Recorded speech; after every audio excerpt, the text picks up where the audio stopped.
Good evening, everyone, and welcome to City Council meeting of City of San Gabriel. And this is a regular meeting.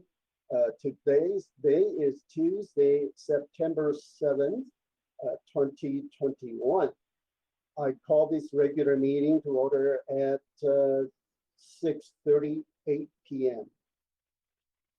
And closed section report, our city attorney. Sure, Mr. Mayor and ladies and gentlemen of the council, the board met in closed session. I'm going to report on meetings that happened on two separate occasions. The first meeting I'm reporting on was a closed session that took place on August 17th involving conference with real property negotiators for the property located at 257 South Mission Drive and 320 South Mission Drive. The City Council received a report from the city negotiator, Mark Lazaretto. No reportable action took place. I also want to report on a closed session that took place earlier this evening, identified as conference with labor negotiator for the following employee organizations: the San Gabriel Police Officers Association, the San Gabriel Police Management Group, the San Gabriel Firefighters Association, the San Gabriel Fire Management Group, and all unrepresented employees. Again, they received a report from Mr. Lazaretto as a agency negotiator, city negotiator, and there is no reportable action. Mr. Mayor, that concludes the report. Thank you so much, Keith.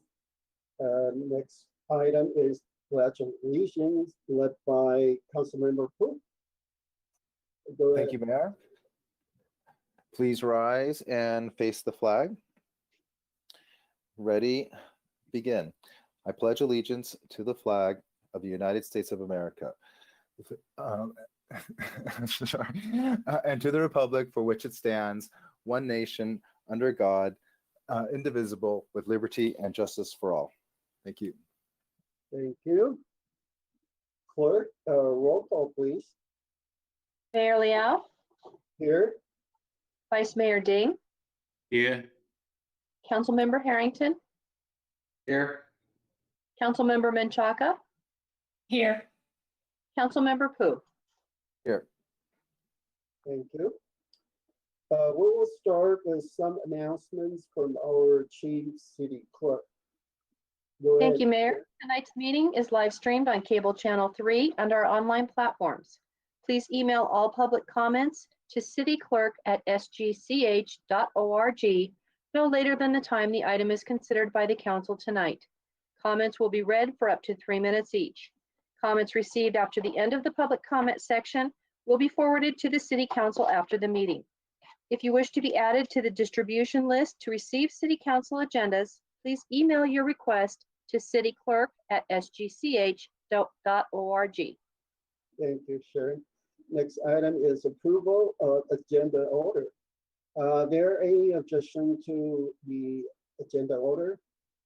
Mayor, Yes. if I may, I would like to request that we, under new business, that we consider the item C first, because it may have then an impact with respect to other items then would be discussed. So basically having the discussion on the American Rescue Plan Act funds at the beginning of new business. Okay. Is there a second by Council Member Pu's motion? I'll second. Okay. All right, Assistant City Clerk, please take the vote. Councilmember Harrington, Aye. Councilmember Menchaca, Aye. Councilmember Pu, Aye. Vice Mayor Ding, Aye. Mayor Liao. Aye. Motion passes by a vote of 5-0. Okay, great. Next item, please. Presentation A, Upper San Gabriel Valley Municipal Water District Water Supply Presentation by Tom Love, General Manager and Board Director Representative. Okay, I guess I can welcome Mr. Love. Please give us your presentation.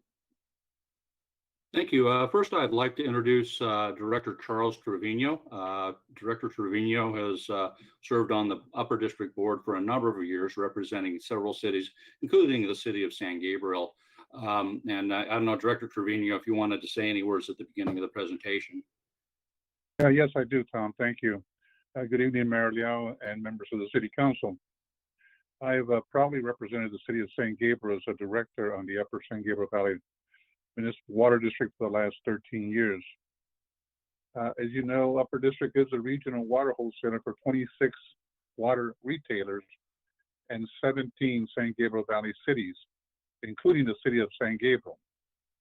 One of our primary responsibilities is to import water from the Bay Delta through connections with the Metropolitan Water District to replenish the local groundwater basin and ultimately help restore water supply levels to meet the region's water needs.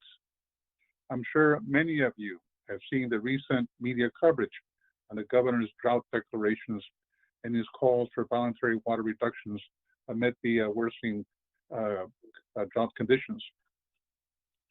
To shed light on this and update you on the drought resiliency actions, I'm joined by, as you know, General Manager Tom Love and also Jim Pryor, General Manager of the San Gabriel County Water District. And he's also with us to answer any water retailer questions that you may have.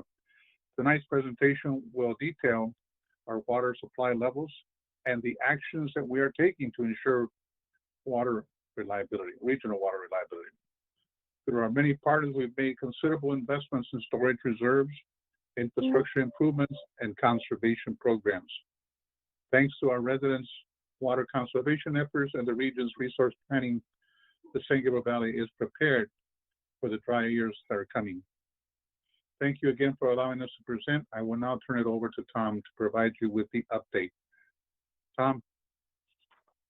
Thank you, Charles, and thank you, Mayor and members of the council, for this opportunity. I also want to thank Director Trevino. He is a strong supporter of programs and initiatives to conserve water and preserve our water supply, so we have water supply resiliency now and in the future. And he's a really dedicated representative for the city of San Gabriel. So I'm going to jump right into this, talk a little bit about Upper District, but really talk about this water supply situation, what we've done to prepare for it to date, and what we need to ask our communities to do a little more as we enter into another historic dry period here in Southern California and frankly, all across the Western United States. Next slide. So in the San Gabriel Valley, we're actually quite fortunate that 80% of our water supply historically has come from local water supplies, the water that is captured up San Gabriel Canyon and in other reservoirs along the mountainside is released. It gets into replenishment basins and it's allowed to soak back into the ground to replenish our aquifer or our water supply, which is predominantly groundwater.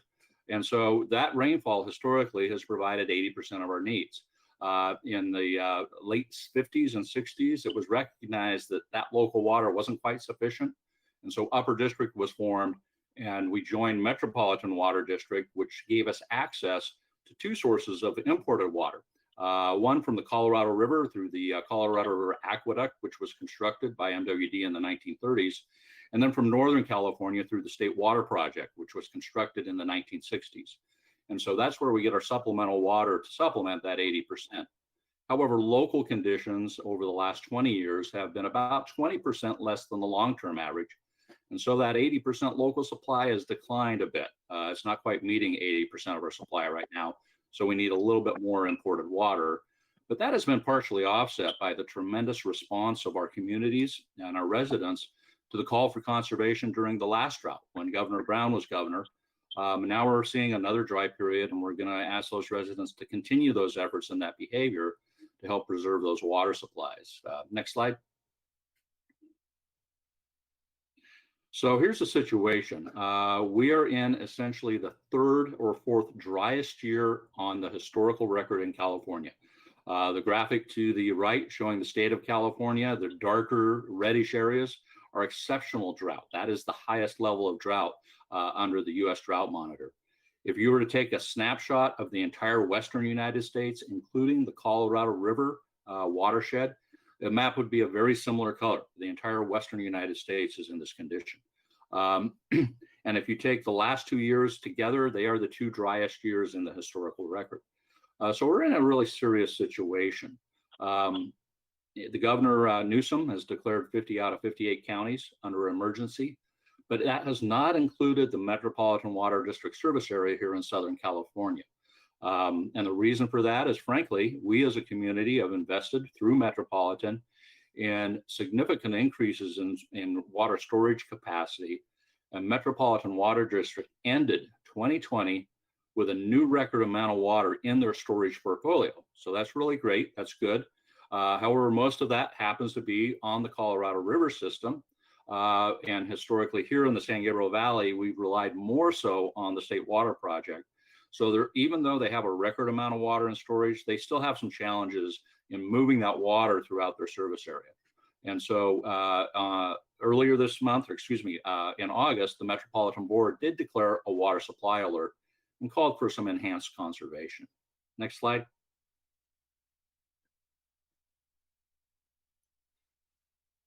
So at our last board meeting in August, the Upper District Board followed suit with the Metropolitan and activated our Level 2 water shortage contingency plan. And what that means is we are calling for expanded public information and education, expansion of our water conservation incentive programs, a district-wide communications plan, and bring in voluntary water reductions from our residents, as have been called for by Governor Newsom. Governor Newsom has asked the entire state, whether they're in a county that has a drought emergency or not, the entire state to voluntarily conserve an additional 15%. And by doing so, this really preserves our local water supplies portfolio. We preserve that water for future years. If we use the water, it's gone, but if we preserve it, it is stored. It doesn't go to the ocean, it doesn't go away, it is preserved here in the San Gabriel Valley. Next slide. So here's our condition locally. This is a longer term historic trend of the health of our groundwater basin or our aquifer. Early in this, the prior century, you saw as the area developed and water demands increased, there was a decline in water levels. And then in the late 1950s, 1960s, it was recognized that that trend would not be sustainable. And so Upper District was formed. We joined Metropolitan, and the Main San Gabriel Basin Water Master was created to manage the groundwater basin. And from the early 1970s, you can see that trend line flattened out, and that physical solution was very effective in managing our local groundwater supplies. But as I mentioned, the last 20 years have been about 20% drier than the historical record. And we did start to see declines in the groundwater basin. Additional actions were taken about 10 years ago and created a mechanism to create a fund to purchase additional imported water in wet years, which we have done. And in fact, over the last 4 years, we have purchased about $80 million of supplemental imported water. And you can see that black line starts to trend back up about 7 or 8 years ago. That's an impact of those actions that were taken. Next slide. Other actions that are taken, and these will take us a little bit longer to achieve. I already mentioned the 100,000 acre feet of storage that we added to our local storage portfolio in 2017, which was wet, 2019, which was another wet year. So when it's wet, we capture water, we import more water, and we store it in our groundwater basin.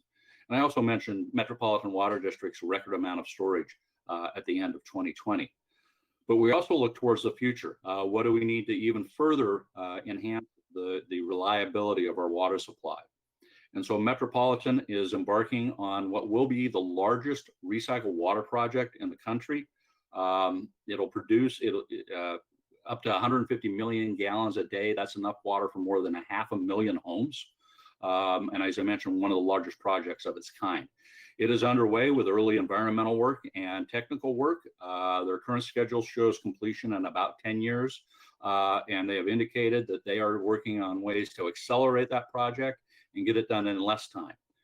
I don't like to say if, because I want to make sure this project is implemented. When implemented, the project will essentially eliminate the San Gabriel Valley's dependence on those imported water sources that have become less reliable than they have historically. So it's a very, very important project for the entire Southern California region, but also for us here in the San Gabriel Valley. And the second one is the Delta Conveyance Project. Governor Brown supported Delta Conveyance. Governor Newsom supports Delta Conveyance in a different form.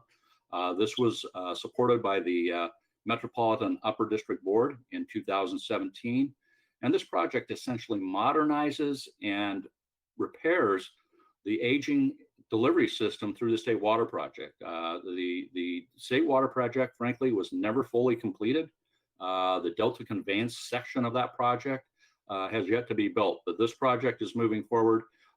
It's a much larger project and will take about 20 years to complete, but it's necessary for the long-term future of our water supply. Next slide. But, you know, so those regional projects are great, but there's things that we can do here locally. And this trend line shows our per capita water use.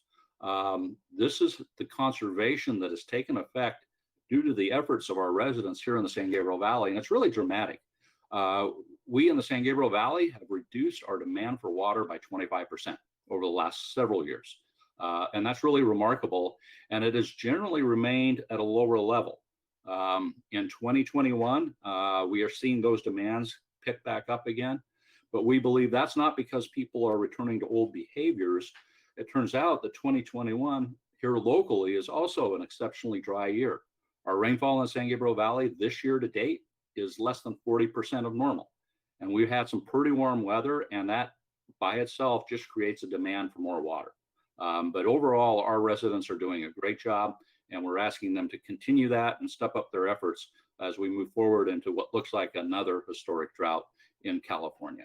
Next slide. So here's some resources to help our communities address the governor's call for an additional 15% voluntary conservation. On Upper District's website, www.upperdistrict.org, we have a drought page that you can take a look at, look for more information about the drought. Our new programs are saying, hey, you know, we don't need to panic, but we need to continue to conserve. So keep calm, conserve on, to get out to the community this message of what we need to do collectively to work to manage through this dry period. There are rebates and incentives available on Metropolitan's conservation website, which is bewaterwise.com, including some educational videos on landscaping, smart landscaping, drought-tolerant landscaping, and management of outdoor water use and indoor water use. And we have a new program, which is partially funded by Metropolitan Water District. We call it the Water Smart Home Program. And it's really intended for disadvantaged communities where a lot of times we may be able to give away toilets, but there are certain parts of the community that just don't have the resources to even install those toilets, low-flow toilets, or shower heads. So this program is a direct install for a variety of water-efficient devices for the homes, and we are targeting the disadvantaged communities in our service area. Next slide. And I know that was quick. There was a lot of information. I could go on for probably a couple of hours, but I know I don't want to take that much of your time. So we'll conclude here and see if the council has any questions. Thank you. Thank you. Thank you, Mr.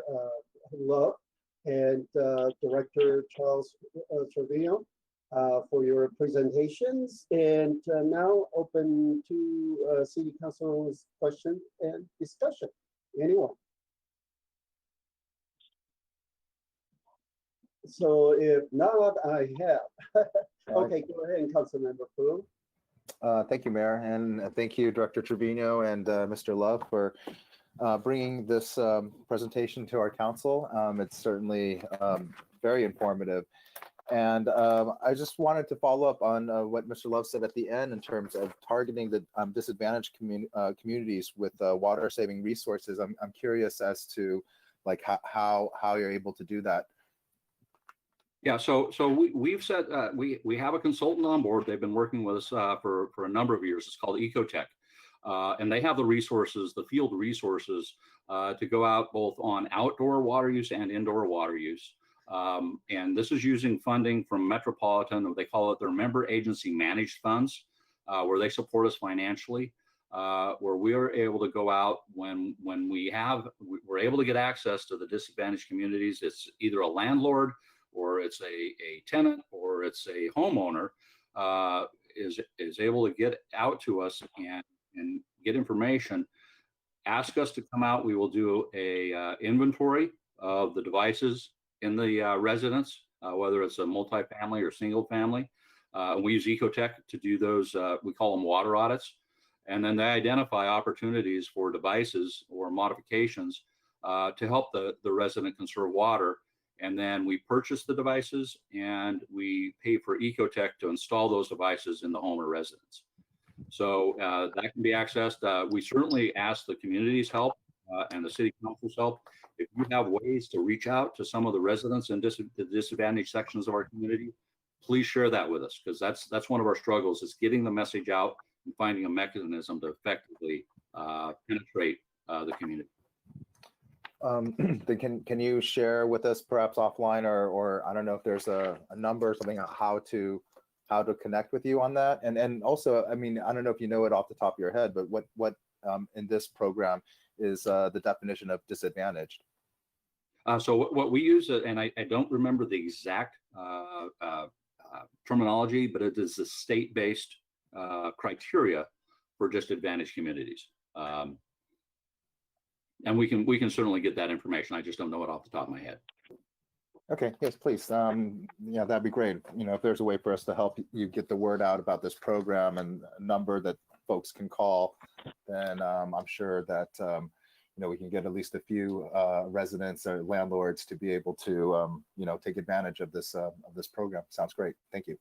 Yeah, you bet. There's certainly information on that on our website, but more specifically, we'll get more specific information, contact information through the city staff. Thank you. Thank you. Thank you. And I see raised hand by Councilwoman Chapel. Go ahead. Thank you, Mayor. Thank you, Tom, for that presentation. And Charles, thank you for being here. I wanted to ask, do you have any interaction with the schools?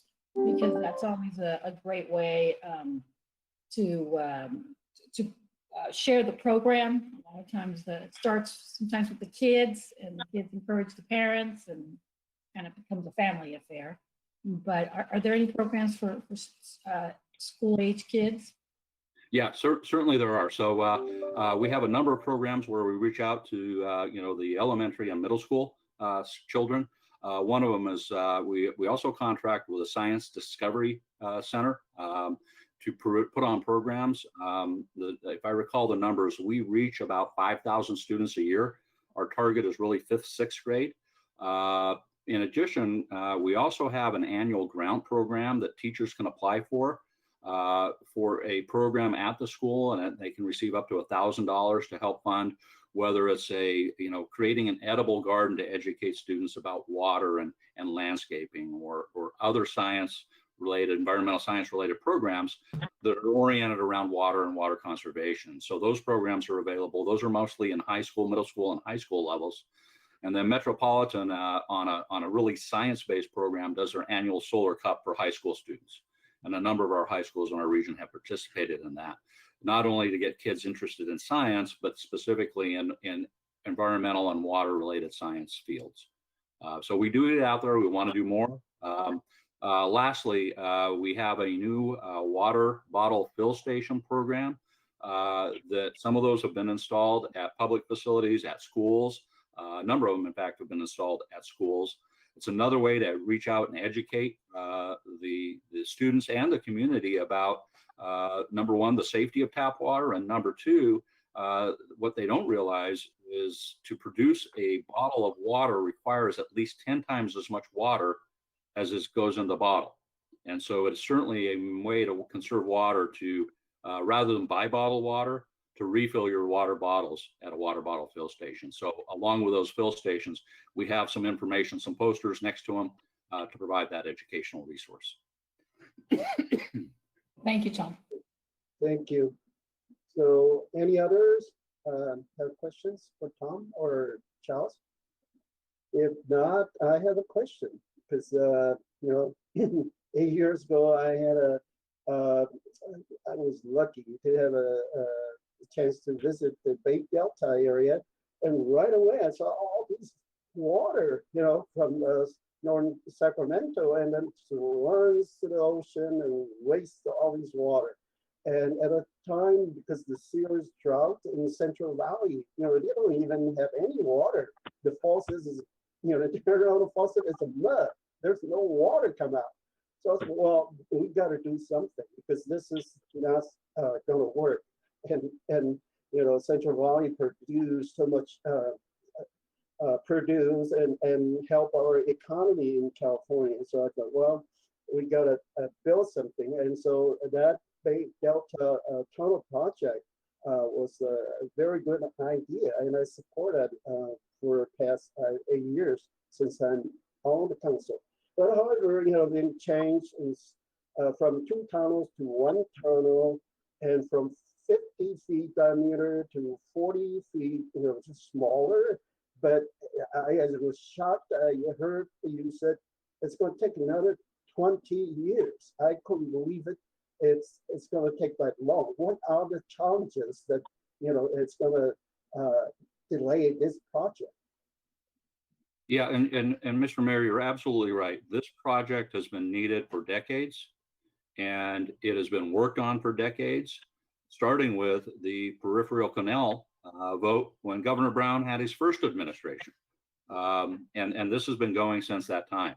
There was a CalFed that was talk about both the California state and the federal water systems joined together, looking at environmental enhancements and ways to, convey water. You're absolutely right. A lot of the water does go to the ocean. In fact, 80% of the water used in California goes to environmental uses and environmental benefits. So 80% of the water we don't get, and then 80% of what's left goes to agriculture.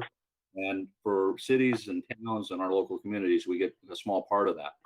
So this Governor Brown and his second administration a few years ago supported a 2-tunnel project that would support both the state water project and the federal Central Valley project.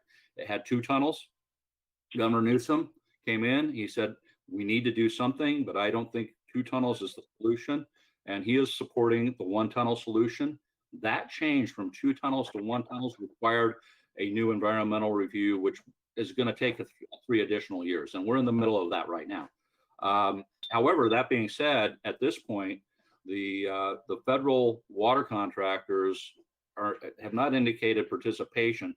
So the single tunnel will provide the state water project as much water as 2 tunnels would have provided with both the state water project and the Central Valley project. So the single tunnel will still meet the original goals for the state water project in Southern California, but we did lose some time with a change in the administration, the state administration, but progress is being made at this point in time. Okay, thank you, Tom, for your update. Last question. So what about this Congress infrastructure bill? Is there a way that Metropolitan Water can use that funding? Absolutely. In fact, Congresswoman Napolitano, who has been a longtime advocate for federal funding for recycled water projects, introduced and got support for some legislation, excuse me, it creates a brand new federal program for recycled water. The prior program, which was called Title 16, administered through the U.S. Bureau of Reclamation, provided up to $20 million for recycled water projects. When you're building this regional recycled water project that I mentioned, Metropolitan is building, that is a $3 to $4 billion project, and 20 million really doesn't go a long way. So Congresswoman Napolitano has introduced legislation to create a large recycling fund that will provide at least $500 million of federal funds. And that's just in what she's done this year. And as this moves forward, we're certainly hopeful that there'll be more federal support for drought relief and local water projects. Right. I did fail to mention that the state of California is taking similar actions with some drought packages with several $100 million available. One of the concerns is initially it appeared those funds would only be eligible. Counties who have been declared in a drought emergency by the governor would be eligible. We believe we've been successful to change that so that the more we can do here, the more we can preserve the water supply statewide. So we're working very hard to make sure those state funds, drought relief funds, are available to us here in Southern California. Okay. All right. Thank you so much. Thank you for coming to do this presentation. It's very important, information for our community. So I just want to remind everyone we're in another years of serious drought. So please conserve water. Okay. Thank you. Thank you. Nice to see you again. Best of luck. Thank you, Mayor. Thank you, Council. Thank you, Mayor. Thank you. Next item, please. COVID-19 update Sorry. presentation will be made by Fire Chief Wallace and Police Chief Harris. Thank you. Go ahead, Fire Chief Wallace. Good evening, Mayor Liao, Vice Mayor Deng, and members of the San Gabriel City Council. This is Steve Wallace, Fire Chief for the City of San Gabriel, and I have a update on COVID impact on fire department operations for you this evening. As I head into tonight's presentation, we move in with some cautious optimism. For the third week in a row, the 7-day test positivity rate is dropping. Today it was published that we're at 1.98% across the county. We've also seen a decrease in hospitalization rates across the county and a leveling off and even perhaps a slight decrease in the fatality rate in the county. So cautious optimism and maybe a little bit of good news as we continue to navigate this new environment. As far as the City of San Gabriel and the fire department, we've now experienced a total of 3,552 cases and 209 fatalities in the city. This is an increase of 33 cases and 1 fatality since we last updated you. In the fire department, we've had 2 firefighter paramedics infected with COVID since the end of August. The infections are both considered to be breakthrough cases as each member was vaccinated, one with Pfizer and one with Moderna vaccines. And as far as recovery, 1 firefighter paramedic is recovered and returning to work this week, and 1 is still fighting the infection. Another bit of good news in this is that the potential exposure was to an entire shift, which could have taken out an entire shift to 2 stations. But due to the diligence of our fire department members and PPE use and adherence to protocols, this outbreak was contained with only 2 people sick. So we're very happy about that. Our skilled nursing facilities continue to do well, and for multiple weeks in a row now report no new infections or deaths in staff or patients. And that's out of 7 facilities in the city. And they've had a daily average census of 372 patients. And this week, 346 have received new COVID tests, or over 93%. So this skilled nursing facility staff is doing an amazing, amazing job keeping their facilities safe. I'll touch briefly tonight on booster shots because I know a lot of questions are coming up about that. We know that it's widely anticipated that shots will be available the week of September 20th. Pfizer looks to be on track for that September 20th goal. However, Moderna is going to be delayed by a few weeks while it seeks regulatory approval. The Pfizer and Moderna boosters will go to the most at risk first and then to the general public, with a recommendation that the boosters be given in the window about 8 months after the second shot of your first vaccination. It's likely as well that anyone that received the Johnson & Johnson one and done shot will need a booster at some point in the future too. But since that vaccine was released almost 2.5 months after the first 2, data is still being collected as to what's going to happen with that vaccine. Staff is monitoring the booster situation. We're also monitoring what our local partners, such as the Christian Center, are doing, as well as other local agencies that are vaccinating, and we'll share information as it becomes available. And just a quick aside here, with COVID, last year it canceled our 9/11 remembrances. So this year we're happy to report that the fire department will be doing a public 9/11 remembrance ceremony. This is the 20th anniversary of the attack. We'll host our remembrance on Saturday, this coming Saturday, 9/11. We'll be starting at 6:30 in the morning at Fire Station 51. Our doors will be open to the public, and we'll have approximately a 30-minute ceremony followed by some fellowship and light refreshments on the apparatus floor of the station. Social distancing and masking will be in place. And if anything changes in this week, before we get there, we'll let everybody know. But again, we invite everybody, our colleagues here in the city, our elected officials, as well as the public down to Fire Station 51 at Del Mar and Wells this coming Saturday morning, starting at 6:30 a.m. And that's my end of report. Thank you. Yeah, next one is Police Chief Harris.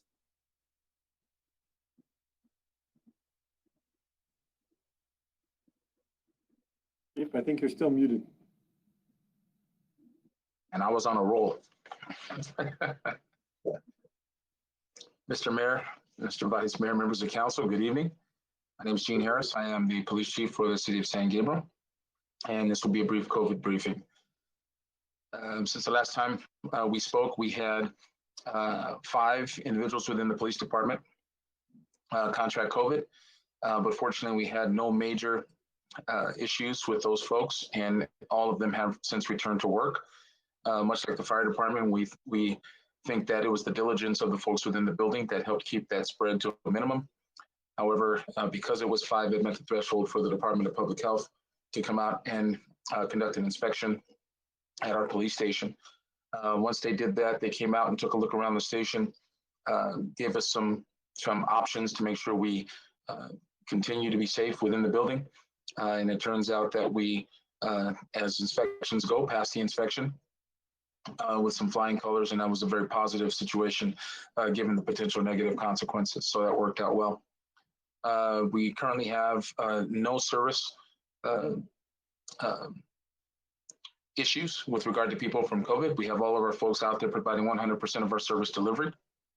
And our stores, PPE stores, are robust, and we continue to contact the public and members of our police department to make sure that we're continuing to following all of the public health orders, both local and state, and that we continue to use the common sense to keep ourselves safe, monitoring the social distancing, masks in the building, et cetera. So we are headed in a positive direction, but continuing to be stalwart and making sure that we're following the rules and keeping ourselves safe. With that, that is the end of my report. Thank you. Now it's questions from city council members. Anyone have questions for both chiefs? Okay, yeah, Councilmember Pu, go ahead. Yeah, thank you, Mayor. Just a quick question for Chief Wallace. Chief, can you remind us again, what is the current fully vaccinated rate in San Gabriel among those who are eligible? I have to go look it up to give you an exact number, but we were approaching the 80% mark. We were doing very, very well in the city. All right, thank you. Thank you. Any others? So, well, if not, I have a quick question for Chief Wallace. Because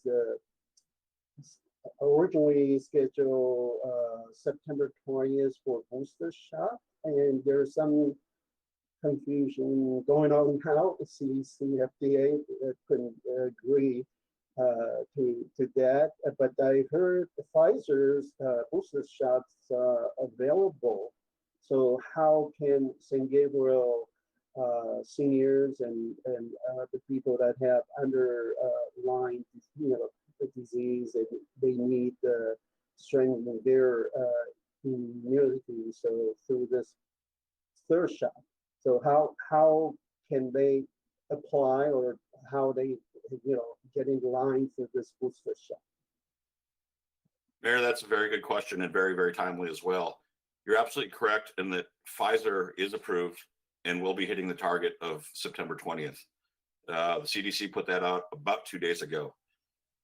As far as being able to be eligible to get a shot, if anyone asks us, we're referring you back to your healthcare provider to determine your condition and if it makes sense for you to get the shot now. If you're immunocompromised, if you have pre-existing conditions, and go through your healthcare provider to get a shot arranged. At this point, it's not generally available to the public, and when that becomes available, we'll start again working with, as we did before, listing providers and really promoting that message. I hope that answers your question. Okay, great, thank you. So another question for you, Chief Wallace, and there are 2 firefighters contract the virus, right? So do they wear masks? What kind of mask they wear? Yeah, they were wearing masks. We believe that both exposures did happen on duty. It was one crew who had been on duty for several days when they started feeling the symptoms. But yes, they wear masks in the stations. We practice hand washing. We have people distanced in the stations. We're wearing the KN95 masks generally in the stations. They're also wearing them, as we have been for months now, in the apparatus, in the rigs, and while we're responding to calls. When this happened, we bumped it up a little more and we said, even if we're doing activities outdoors, that we want to be masked up as well. So they're pretty much, while they're on duty and working for the city, covered with PPE. And somehow something still did get through. But this is interesting, and we're really doing a deep dive on the contact tracing of this one, because this does first look like our first exposure here within a fire station. Thank you. Thank you for your report. All right, I guess that's it for now.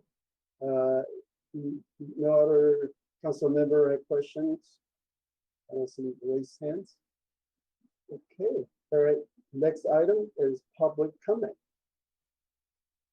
Thank you, Mayor. This is the time set aside for members of the public to address the City Council on items of interest that are not on the agenda but are within the subject matter jurisdiction of the San Gabriel City Council. We do have one comment this evening. It comes to us from Sue Fitzsimmons and reads as follows.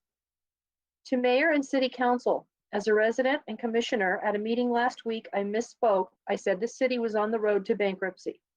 I should have stated it is at high financial risk. San Gabriel is second out of 450 cities in California for being at high financial risk. This is listed on the State of California Auditor's High Risk website. As a resident, this is very disturbing as this directly affects our basic city services like our first responders. Both fire and police are losing longtime employees due to lack of salary increases. The police are the lowest paid in Southern California. Both fire and police cannot hire new recruits due to the low salary. These are our basic services that protect our city.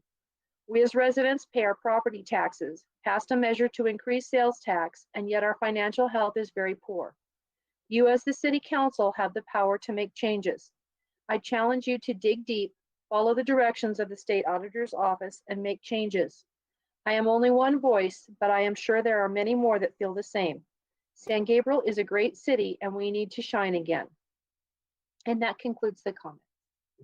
Okay, thank you. Next item, please. Consent calendar. All items listed under the consent calendar are considered routine and recommendations will be approved in one motion unless a member of the City Council or public requests separate discussion. We have not received any requests from the public to pull any items. Okay. Would any council member like to pull an item for separate discussion?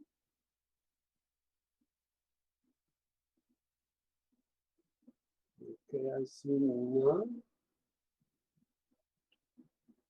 Well, is there motion to approve the consent calendar? I'll move to approve. I'll second. Okay, motion by Councilwoman Menchaca, second by Councilmember Pu. Well, I guess the clerk, please vote. Take the vote. Councilmember Harrington, Aye. Councilmember Menchaca, Aye. Councilmember Pu, Aye. Vice Mayor Ding, Aye. Mayor Liao. Aye, Motion passes by a vote of 5-0. thank you. Let's see, next item, please. We have no public hearings or continued business this evening, so the next item for consideration will be new business item 7C. American Rescue Plan Act funds, presentation and discussion. Finance Director Kahola Kula will make the staff presentation. Okay, go ahead. Well, Good evening, Mayor, Vice Mayor, members of the City Council. Tonight we'll be doing a presentation on the funds received as part of the American Rescue Plan Act. Slide 2, please. The American Rescue Plan Act provides $1.9 trillion to help the country recover from the negative effects caused by COVID-19 pandemic. $350 billion of those funds are allocated to help state, local, territorial, and tribal governments. Next slide, please.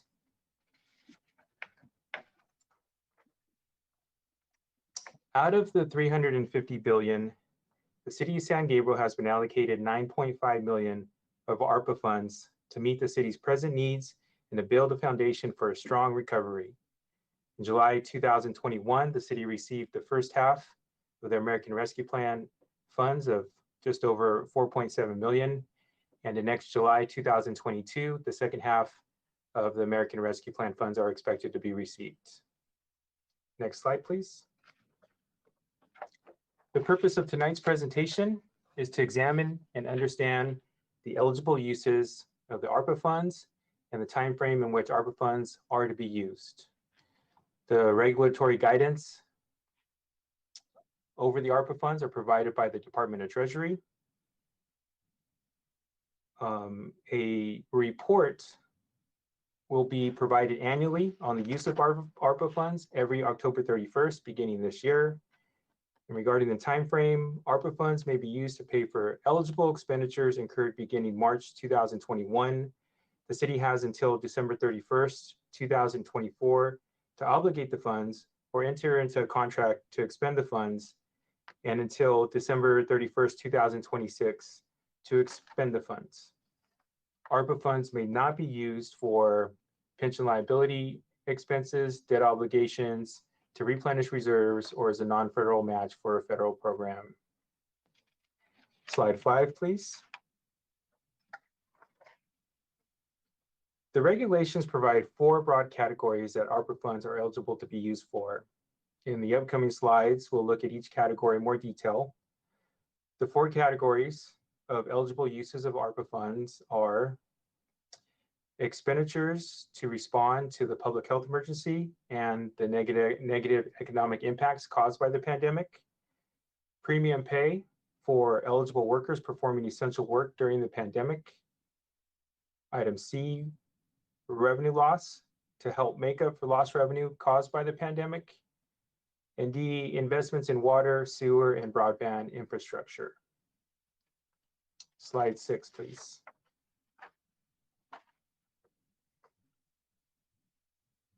Expenditures incurred to respond to the public health emergency are eligible to be paid with ARPA funds. A non-exclusive list of these types of expenditures include expenditures for COVID-19 mitigation and prevention, medical expenses, behavioral health care, payroll and benefits for public health and safety staff, up to the amount of time they dedicated to responding to the COVID-19, and improvements to health and public health programs. Slide 7, please.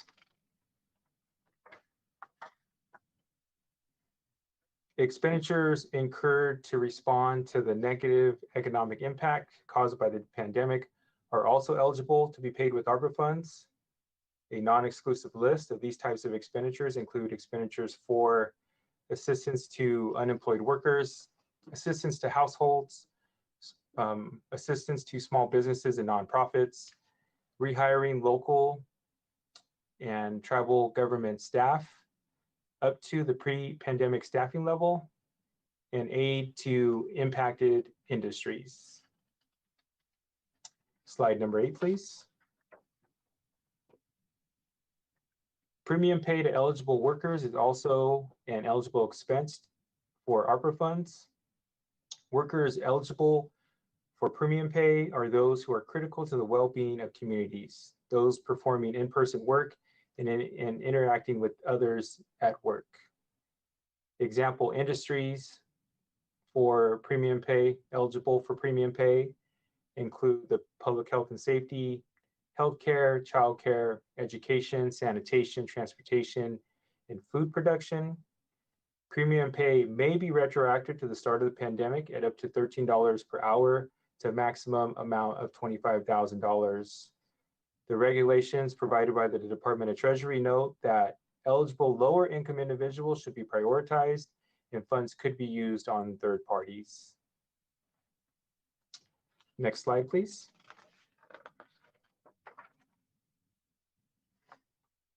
To the extent that cities lost revenue during the pandemic, ARPA funds are eligible to be used for general government services. What this means is that to the extent the city lost revenue, The ARPA funds we received can be used for those expenditures to provide services to the community, which include items like city payroll and operating expenditures of the city. There's a calculation that needs to be performed to determine if the city lost revenue as part of the pandemic. And the way the calculation works is we establish our revenue at the pre-pandemic level. We increase that amount by 4.1% annualized. And then we compare that to the amount of revenue received during calendar years 2020, 2021, 2022, and 2023. We've completed the first calculation for the calendar year that completed on December 31st, 2020. The pre-pandemic revenue calculation was just over $50.1 million. And the actual revenue we received for calendar year 2020 was $46.7 million, which calculated a revenue loss of $3.3 million.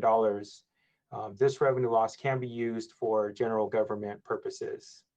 The calculation will be completed for calendar year 2021, 2022, and 2023. And each year we calculate a revenue loss, then that amount of revenue loss allows us to use our ARPA funds for general government purposes. Slide number 10, please.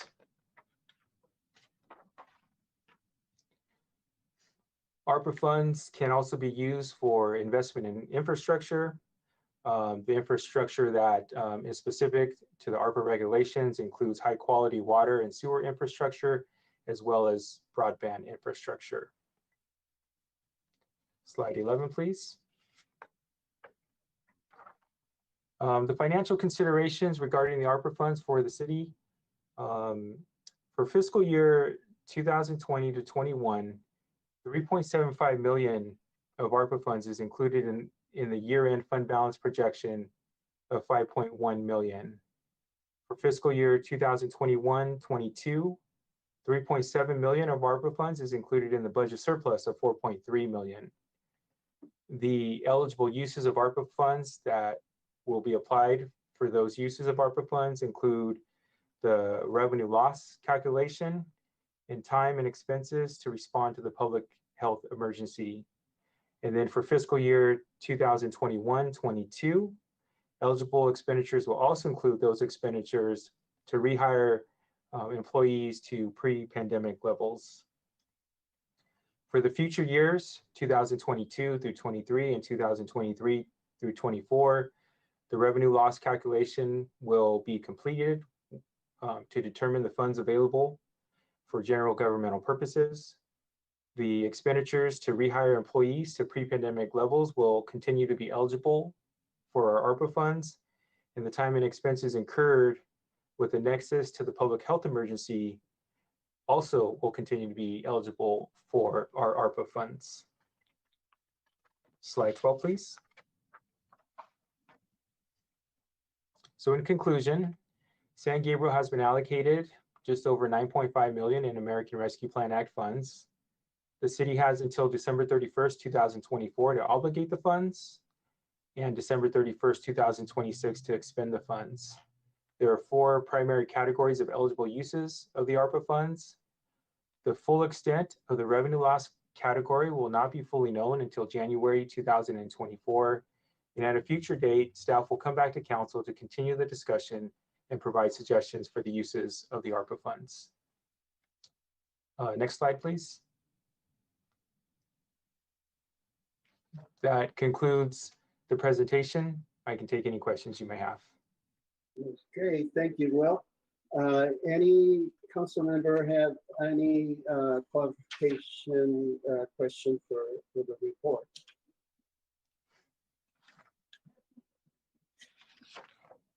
None? Okay, clerk, have we received any comments? No comments for this item, Mayor. Okay, thank you.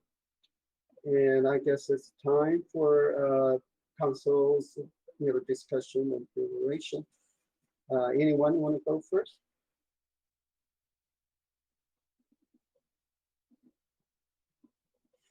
Oh, I see raised hand by Councilwoman Menchaca. Go ahead. Thank you. Thank you, Mayor. Yes. First of all, I just want to get clarification on this item because I didn't quite understand it. So is tonight, the purpose of tonight to give direction to staff on the areas that we would like to focus on in using the ARPA funds in a more general term? Or, Mark, can you kind of elaborate, what is the purpose of this agenda item, aside from, of course, giving us information, but what do you want from council? So it's very clear. Thank you, Councilwoman Menchaca. I'd be happy to clarify that. Yes, so tonight we're looking at sort of a brainstorming session to get ideas from council on what kinds of things you would like to plan the ARPA funds for.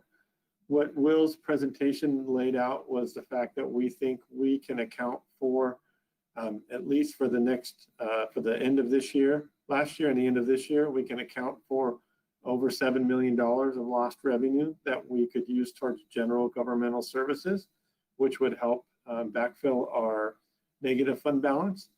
And then there's about $2.5 million that would be available for programming for all of the areas that would be eligible. That could be small business, grants and loans, upgrades to the city's infrastructure as it relates to those three categories, that kind of thing. We can also be ultra conservative and not spend even that 2.6 million and wait until next year to see if our revenue losses continue through the next calendar year. But we wanted to sort of paint that broad picture to council so you can ask us questions and then we could come back with a more finite plan at a future meeting. Okay, thank you, Mark. Well, then I will just throw out some ideas, some brainstorming ideas, and then I will pass it along to my colleagues to see if they agree or if there's some other ideas they would like to provide. The first area I would like us to consider is to let's see, small business grants and loans, set some monies aside for that. And again, my understanding is that you'll come back with some type of spending plan for us to opine on. But I do want us to consider small business loans, grants, whatever format you'd like to present it, because here it has some options. As here, assistance to provide for safer operating procedures, weather periods of closures, loans or grants to mitigate financial hardship. So whatever form is best. I think the loans seem to be, or the grants were very popular, at least last year, the first round. We actually had a waiting list. And so I think that's something I would like to see more of. And then the next item would be premium pay. And I know it's a very broad area, but again, I would like to see what the staff would like, where are the gaps? Where can we help in supporting, bringing relief to that area?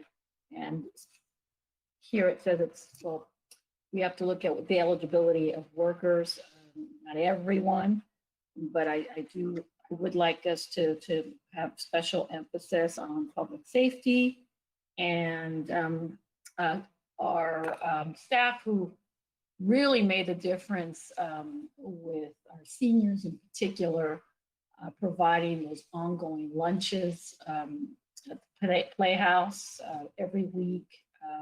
It made a difference for so many of our seniors. It started off, I think, at 60, and then we were as high as 250. So that's the two areas that come to mind. But again, it's just something that we can consider and continue talking about. I would also like us to look at broadband infrastructure, building that digital divide. I think we've had some discussions on that, but I know, especially Mission Playhouse, I'll go back to that. There's so much activity taking place, whether it was events or food distribution, vaccines, and time after time, there was always, for all of those, it's a very diverse group of events that have taken place at the Mission Playhouse, but the only thing consistent, besides the parking lot needing repayment, was the broadband that is below par. It is something that we really need to build. And I know there's been discussions about just helping our underserved households. If there was some way we can provide support there, that's another area I would like us to look at. And let's see. And some type of, well, it says here, some type of revenue reserves. I'm not sure what that would look like, but somehow, again, I'll wait for the plan, but somehow to address those shortfalls that we've had. And so I'm just trying to simplify it tonight so we can get through this, but those are the areas that I am focused on. Thank you. Thank you so much. I totally agree with you. Anyone else? I see raised hand by Councilmember Wu. Yes, thank you, Mayor. Yeah, I think I generally agree with Councilmember Menchaca's suggestions. I had a question regarding the premium pay. Is that, just to clarify with staff then, does that mean it's like additional pay on, is it considered like a bonus, or how is it considered? I think the regulations are kind of open, but I would say to administer it, it would be more like a bonus,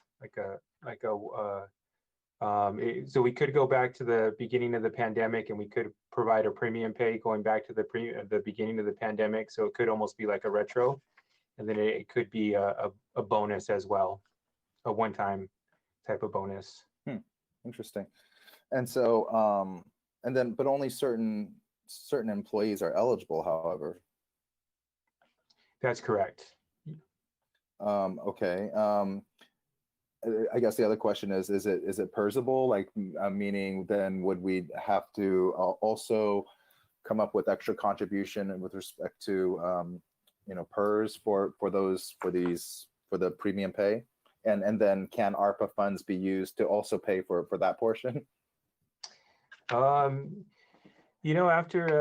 I believe, just considering the California laws regarding PERS, my feeling it would be PERSable, and that is, since it's not a payment of a pension liability, but it's actually for a normal cost, ARPA funds would be eligible to be used for anything we had to pay to PERS. But we would perhaps need to make up then the additional retirement or pension payment for that amount. Yeah, there would probably be the normal costs. We would have to pay the normal cost on the premium pay, the extra 20% that we would have to contribute to PERS on top of any premium pay that we would provide. Okay, all right. It's good to have that, that level of clarity. And then this would be just considered on top of anything else that because we're already considering, that kind of additional, additional compensation across the board. But this is something that's separate from that. Even it's like on top of that. I'm sorry. Could you? Councilman Pu, this is Mark Lazaretto. Yes, it could be considered on top of any other thing we do with our employees during negotiations, or it could be instead of. It would be totally up to us to decide. Oh, interesting. Okay. Well, thank you. I appreciate that clarification. And then, with respect to broadband, we currently are, I think, digging a trench for fiber optics along Las Tunas. Can't recall if we have a city contribution for that, since I believe there's a portion of it being paid out of the 710 funds from Metro. But maybe Greg, if can you help understand. Would that project qualify for some of this, some of these funds? All right, yes, Mayor and council members, this is Greg, Public Works Director for St. Gabriel. I believe it would qualify. However, our bigger strategy is that project was, we revised the description that was ultimately accepted by Metro. The initial request was to do Valley and San Gabriel only, and we expanded that if sufficient funds were available, we could fund additional fiber optic conduit.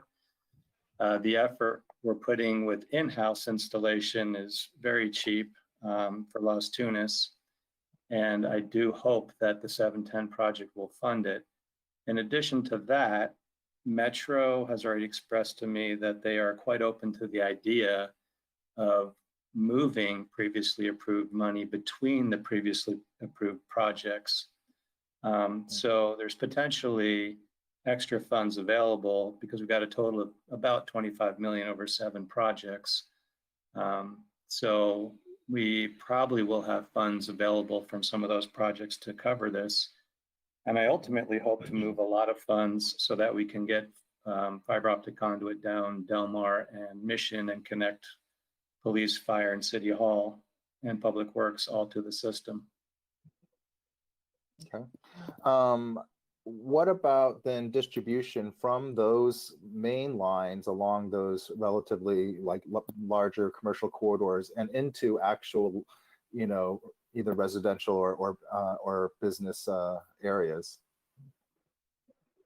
Ultimately, where I think that'll go is we want to put in a large trunk line and a fiber loop through the city so we have redundancies. Then we will talk to probably consultants who specialize in telecom to see the best way to market our fiber, to market dark fiber, to be an internet provider ourselves. I don't know the direction we're going to go yet, but we're clearly well into step 1 of establishing a redundant loop around the city.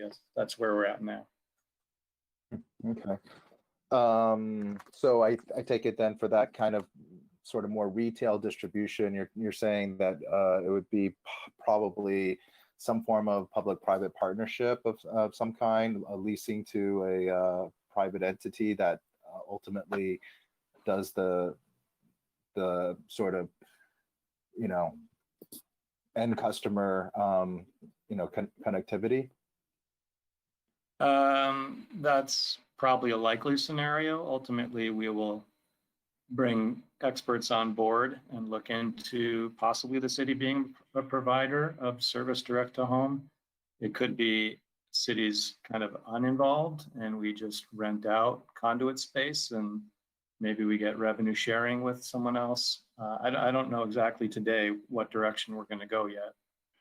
Yeah, I mean, I'm asking these questions in the context of these ARPA funds, you know, for example, and well, we don't really have the definition in this case of what sort of disadvantaged means. I guess it says something along the lines of low connectivity or no connectivity neighborhoods.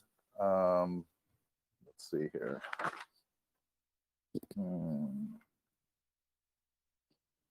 Yeah, unserved or underserved households. So are you aware of, I mean, I'm trying to wrap my head around then, you know, all the potential options. I mean, are there areas of the city that might qualify for this? If we, and then again, the other piece of it is, as you were discussing earlier, like what portion of it would be, I mean, I guess, you know, some of these are future decisions that have yet to be made, of course, but there's some portion of it that might be where the heavy lifting is more on a private entity versus us using funds to actually sort of build out the distribution. I guess maybe in the more general sense, then if you can comment on that as far as, you know, what you're thinking or your plans are, or if there are areas of the city, because I can certainly see that maybe the Mission District or that the, you know, areas perhaps in the south or in the east of the city on the other side of Del Mar from where the police station is, for example, you know, they might qualify for being underserved or unserved, but I'm I guess we've not had data or any information with respect to any of that to this point. Okay, I believe the answer is yes. There are underserved areas within San Gabriel. I'm aware of 2 different maps.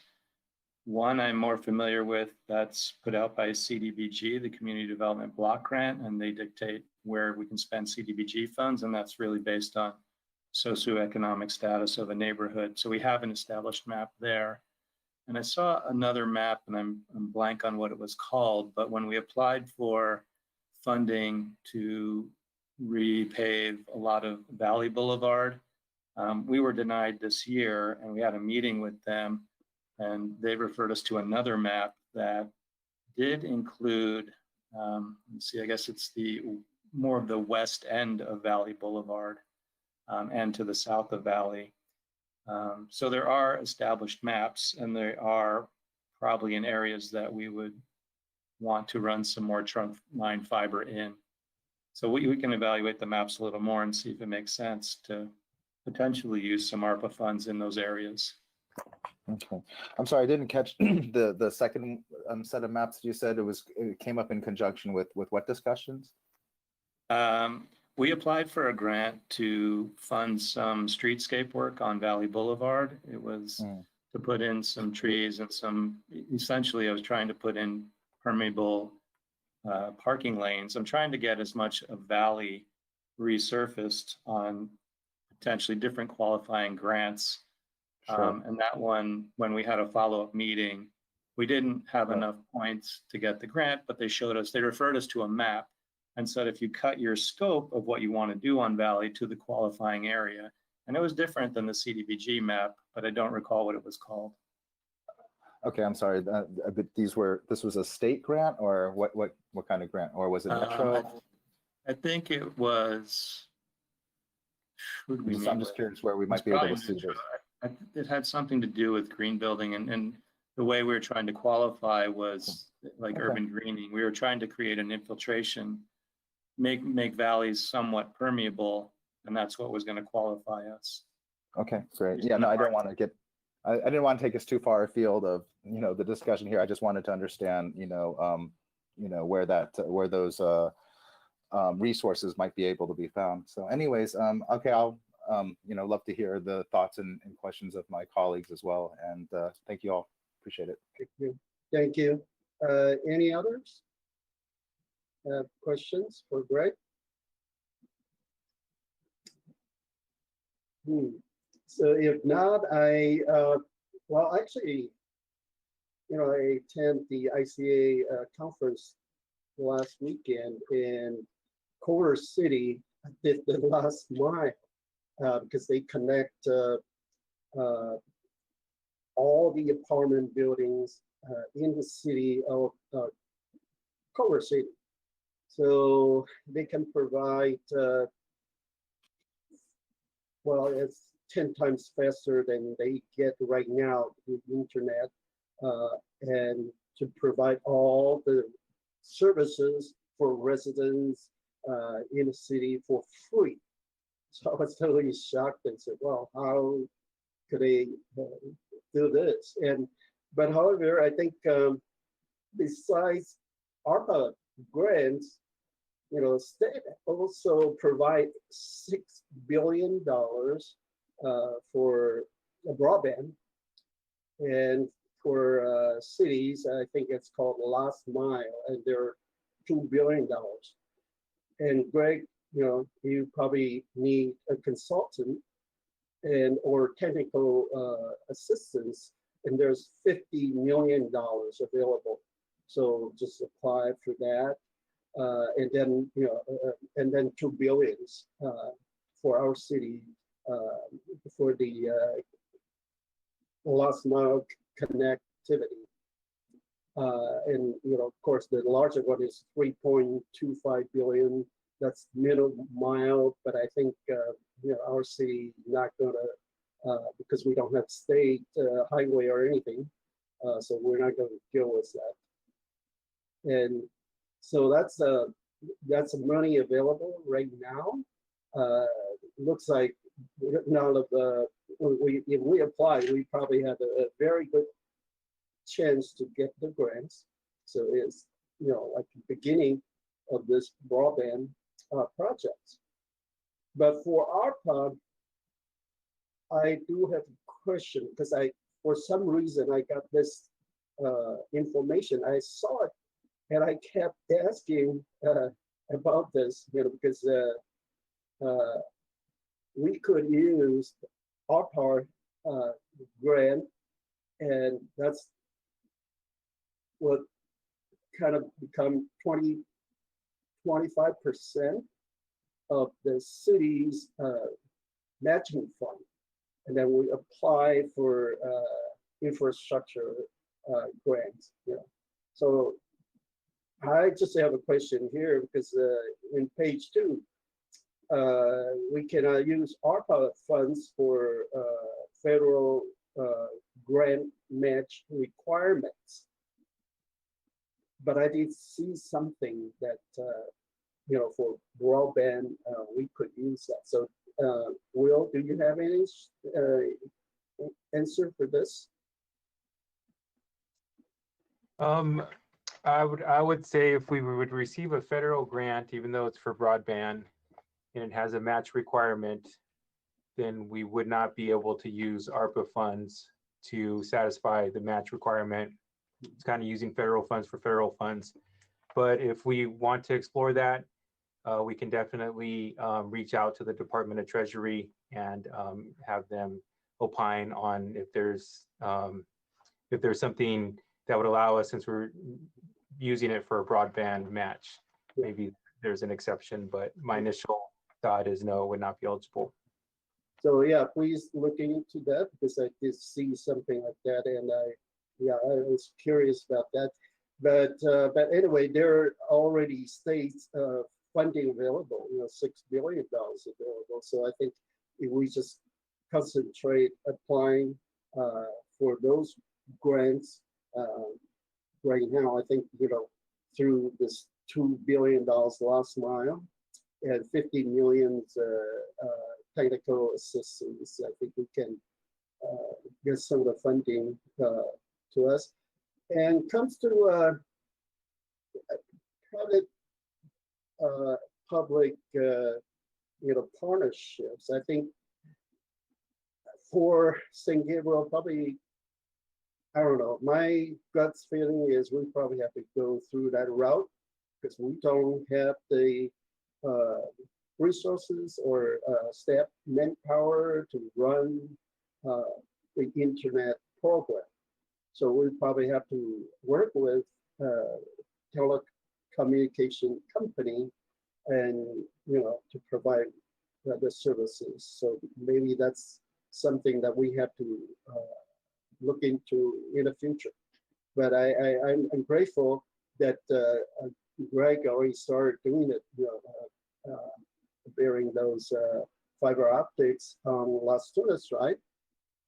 And hopefully other streets. And like I said, once we have this, the infrastructure installed, we can provide maybe 10 times or maybe much faster than whatever the current provider that can give us. So much faster and much cheaper, because just by doing our own infrastructure, it will cut down at least 40% of the cost. So this is something would benefit all our residents and also our business owners. So that's something that I just hope that the state can mandate broadband for all the cities in California, so we all can comply and we can provide more efficient internet service. And I believe there is something that we can do. But are we going to use the ARPA funding for broadband? I don't know. If we have, I'll say, let's try to apply for state's grants now. or maybe we could set aside very small amount of money for broadband funding and start from there. But others, programs like Councilwoman Chaka mentioned, small business grants, that's wonderful. $2,500, we get that. And there's still 400 applicants waiting for this money. So, we can provide more this time. It would be very helpful because even though the restaurant revitalization grants, it's crazy, 300,000 applicants, but they only can award to 100,000. So there are 200,000 applicants still could not receive any funding at all.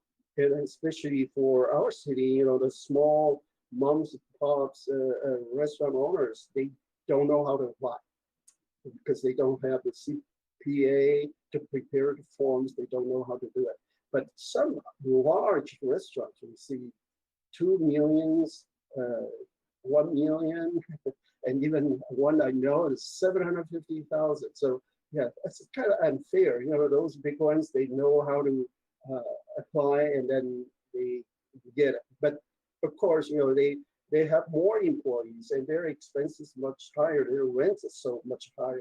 So and in a sense, it's fair, but it's just not equitable because still 2/3 are not able to receive the grants. So I think that small business grants it's helpful. And the rent relief program, I think the state has the best program. They can cover 1 year the back rents, and so this is something city council has to promote, because instead we give $1,000 rent relief, that's nothing, because through the state program they can get 12,000. For instance, if their rent is 1,000 a month, they can receive 12,000 help and paid to the landlord, and so the landlord is happy about that too. And so hopefully by end of September, most of people can take advantage of this program. Otherwise, the moratorium for eviction is ending, and so if those haven't got any help, then we'll start seeing eviction right away. So that's something we don't want to see. So overall, I think the allocation of ARPA funding, I guess I agree, unless other council member have questions or, okay, I see raised hand by Councilman Flo.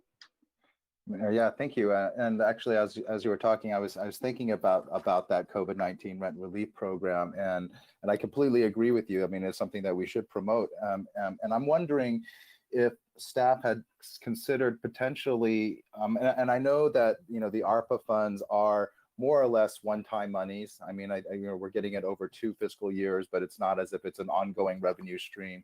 But I'm wondering if we might be able to consider hiring an additional staff person that specifically deals only with this kind of COVID-19 recovery and relief efforts.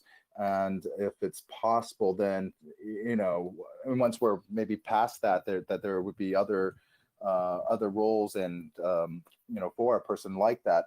Of course, I know it'd be adding to the general fund, and, there's, we obviously need to make sure we can afford it, but it would fall very easily under the negative economic impacts, category of what's eligible for ARPA funds. And because I think that while our current, our staff does a great job with current programs and everything else, it is also a very full plate already. And I'm wondering, the extent to which having somebody who's dedicated to that kind of outreach for tenants, for example, for the COVID-19 rent relief program, or for small businesses as well, as Mayor Liao had mentioned, sometimes those grants were a little bit inequitable in how they got awarded and administered. It's something that something like that could address. So I just wanted to put the idea out there and see if there was support for that. So Director Perez, or you have answer for that, or city manager?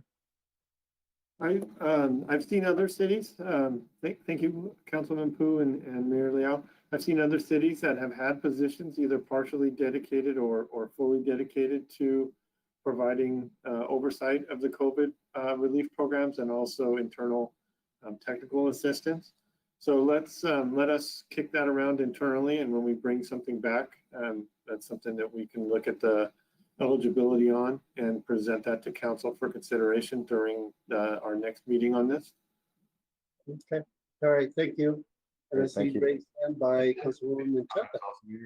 Yeah, kind of along the same lines. I know we've had discussions in the past about having a grant writer. And I'm not sure how you would merge that here, but I would suspect there are opportunities to recover revenue if we could be a little more active in the grant writing, because you really need a dedicated person. You can't just be relying on staff that already has a huge workload. And it's a special skill. And I'm just wondering if that could be used in such a way. Right now I can't see where it's eligible, but I know if we put some thought to it, but that would be really helpful, because there are a lot of grants out there, but the Prop 68 is a great example where it really needed expertise. And once you get that expertise, all of a sudden you become much more, it puts you in a better place to get the grants. It's not just a matter of filling out a one-page document. There's a lot of compliance issues, and there's the criteria has to be met. And so I think this might be an opportunity for us to be able to expand even more so a grant writer to help with the Mission Playhouse. I mean, we've had lost revenues there. So somehow connecting the two. And I don't know if that's possible, but I just wanted to throw that out too. Okay, thank you.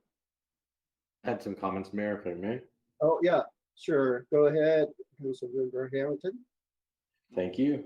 I agree with some of the comments regarding the use of the funds. I really think we need to focus on a couple of issues, which is obviously, I think the growing our reserves is very important. I mean, that's shown by the state audit. I think that's a really big issue, to keep that reserve in place and growing, not shrinking. What that allows us to do, I like the idea of some business incentives and business either grants or short-term loans, or ways to incubate business or help business stay afloat, whatever those look like. I think that's important, because in the long-term recovery plan, that's what's going to get us through this is business revenue from taxes. So we bring more business into our town, it creates revenue for the city. It also provides more jobs, which feeds on more revenue to the city. I mean, I think that's just kind of a way to build. So if we're economically stable, we have a good fund, it gives the council options in the next few years. And I really think this is a good opportunity to plan, if we're able to, like we've discussed, get out, refinance or restructure the public works, if we're able to, the public works yard. I think we can use this to dovetail that right into actually moving on that 20+ year project of the police facility. I think this is a good way to put us in a financial position where our economy is growing. We become more able to borrow some money. And I know we can't use this to actually borrow, but if you think about this, the bigger your down payment, the more you're able to borrow. So if we just use it as, say, hey, we have this cash now, we have a strong fund, our business is coming back. I think that's a really good way to, really leverage the one-time funding for the longest period of time. And, you know, when we have a safer city, we have more businesses coming here. I think all of those things they go hand in glove. I'm not really big on bringing new staff in with one-time funding because that's a permanent expense, unless it just pans out and it makes a lot of sense. I mean, I know COVID is here to stay, just like the flu is here to stay, but at one point it's going to be like the flu. So I don't know about bringing someone on just to address COVID or rent relief or things like that. Because at one point we're going to have to get back to work. I mean, everybody, we're going to have to get back to paying rent. But the fastest way to do that is to use our money to invest in areas that are actually going to show good returns to the city. I mean, we need to grow our revenue. We need to grow our reserves. We need to increase our safety. And I think if we start going down the path of spreading it too thin and trying to do too many things at once, we're not going to do anything well. So I really think we need to focus on 2 or 3 handfuls of things. And I would like to see some creative numbers on how this could get us to a place where in the next year or two we could break ground on a police facility. We would have businesses coming to us instead of kind of stagnant. I mean, I don't know how much you've paid attention, but 15,000 businesses left California last year. It's the first time ever we've had. And in fact, we've had more businesses leave this year already than left last year. So we're having some issues statewide. We need to hopefully attract some of those people that are leaving the state to think twice and come to our city. We've had the first time ever we've lost population as a state. I mean, our last 2 censuses for the city have been kind of flatlined, if not negative. So I think we really have to figure out creative ways to help our local businesses, retain them, and attract some either regional or national businesses, and then incubate local people to open new businesses. That's how our revenue is going to go up. I really see that if the city does partner with businesses, nonprofits, it creates a great place to live, like we always say, a great place to work, a great place to play. And I think that if we stay with that mission and just really keep it focused, I think we have a great opportunity. That's why I'd like to suggest that we come up with some sort of financial plan, if possible, to look at the new police facility and some business partnerships. Thank you. Thank you. Yeah, Councilman Pu, go ahead. Sorry, thank you. But I wanted to clarify. I mean, while a new police station has been on our list of to-dos for many years, like decades, that's not something that's eligible under these ARPA funds. Is that correct? And don't get me wrong, I don't disagree with any of the other things that Councilmember Harrington said about helping small businesses and focusing on things that are revenue generators. But at the same time, the purpose of this agenda item and this discussion is, with an eye towards programming, the roughly, as I took the staff report, there's roughly 2.5 million of these ARPA funds after considering what we can calculate as quote unquote revenue loss. There would still be about 2.5 million of these ARPA funds that we then are looking to program. And so, using it for refinancing the public works facility or to build a new police station, those are not, as I read it, or and these the regulations here, those are not eligible uses of these ARPA funds, correct? Thank you, Councilman Pu. As I understood your question and Councilman Harrington's suggestion, I took his suggestion as this would fill our fund balance reserves to the point where we might be more attractive for bankers to be able to refinance the public works loan, which would then potentially put us in the position to use our general fund ongoing revenues to do a public works loan. A police station loan of some sort. To answer your question about whether ARPA funds would be eligible for building a police station or taking on new debt for a police station, no, they would not be eligible for directly used for that. But indirectly, if our financial position were made better, we could look at a long-term financial plan. I don't want to overpromise. I don't see a way that we could break ground on a police station in the next year or two, given our finances, but it certainly puts us in a position where we're having that conversation instead of saying that it's, 30 years down the road and a pipe dream of sorts. Yeah, absolutely. I mean, I understand and completely agree with all of that.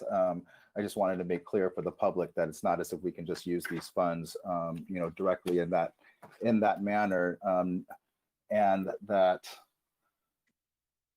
it's still a long road ahead, actually, for all of that, all of those, aforementioned projects, whether it's refinancing the public works facility or even being able to, afford the new police station. So I think that, obviously those are discussions for other agenda items on different other meetings, but I just wanted to just make clear that that's not, we can't really use ARPA funds directly for those purposes. I'd like to just clarify, that's the first statement I said. I know we can't use these funds for that purpose. But when we have a bigger fund reserve, and that's not allocated as ARPA, it's now fund reserve, that puts us in a better position. I understand we're going to have a little bit that we can't use for fund reserves because we can only use the actual losses to fill those. But what's left, I would rather see going towards something like a really robust business incubator, a really robust way that San Gabriel bounces back faster than our neighbors, and we're able to, and things like broadband are those things. You put in the broadband and you get businesses that use a lot of broadband. Maybe it's cafes, maybe it, there's a lot of businesses that when we have that infrastructure in place, they thrive. But then someone might need a loan, might need help, and the city could do grants and loans and just combinations of things where people that have the drive to take on that risk may not have the banking, may not have the financing available, maybe younger, maybe maybe a non-tradition, maybe they don't have the college, but they have the drive. So there's a lot of ways that we put the city in a position that could really work with the business community. And that's why I said, I know we can't use this directly, but if we're able to, domino those things into economic growth through business, I really see that as making the long-term things happen faster or sooner. Thank you. Well, I'll just also note that, however, that these things are competing priorities as well. I mean, if we want to, at the same time, increase the general fund reserves at this, and also, put money out as in forms of small business assistance or incubators, and also, try to finance a new police station and so forth and so on, then, we're really, I think this is it's a broader discussion that we need to have in a different context, but I feel like, we should set, short-term and long-term goals and see how we might be able to have a sort of strategic plan on how to get there, how to meet all of those. Mayor? Well, yeah, Councilwoman Menchaca? Yeah, I just wanted to say that's why I started by getting clarification, because we can have, what Councilmember Harrington has stated, we all are in agreement at some level, but those are different discussions. If we want to do a business incubator, we should have our economic development department, which I think is coming up in one of our agenda items in October. They'll talk about the plans they have. But this agenda item is very specific. We are being told what we can and cannot do, what's eligible and not eligible. And so we need to come up with a spending plan and just kind of narrow. It's brainstorming, but it's brainstorming, but it's within a certain parameter. And I think that's what we need to do today. But what Councilmember Harrington has said, we can have further discussions, whether it's the police station or the business, the incubation, and pension. That's another discussion. That's a whole separate line item or a separate agenda item that we're going to start having discussions on. So, I'd just like to try to bring it back to what's the spending plan that we want our staff to explore further, that make sure that, it falls within those ARPA criteria, and then we can move forward to have discussion on all these other areas that we've been having discussions, but it just takes time, and it requires separate agenda items. That's all. So we can just bring it back to ARPA. And I think I saw Council Member or Vice Mayor Ding with this patiently waiting with this microphone on too. Thank you. I would like to follow up on that, because the actual in the report, it says small businesses and nonprofit assistance, and it specifically says loans and grants. That is the definition of an incubator to mitigate. Well, I said small businesses and grants. I'm using exactly the same language that is being placed on here. You're talking about, you kept going on about incubators and partnerships and on and on and on. And that's something we can have further discussion on, but I feel it's a whole separate line item, and then the economic development team should be brought into this too. Yeah, that's what I'm saying. I'd like to see that plan, because those are all eligible under ARPA. It's right there in the negative economic impacts under the. I see it differently. And so, we can continue going back and forth, but let's move on. I think this one is just for discussion only. And, we already have this small business grants. And by the way, there are still 400 existing businesses waiting patiently. They didn't get it last year, they're still waiting.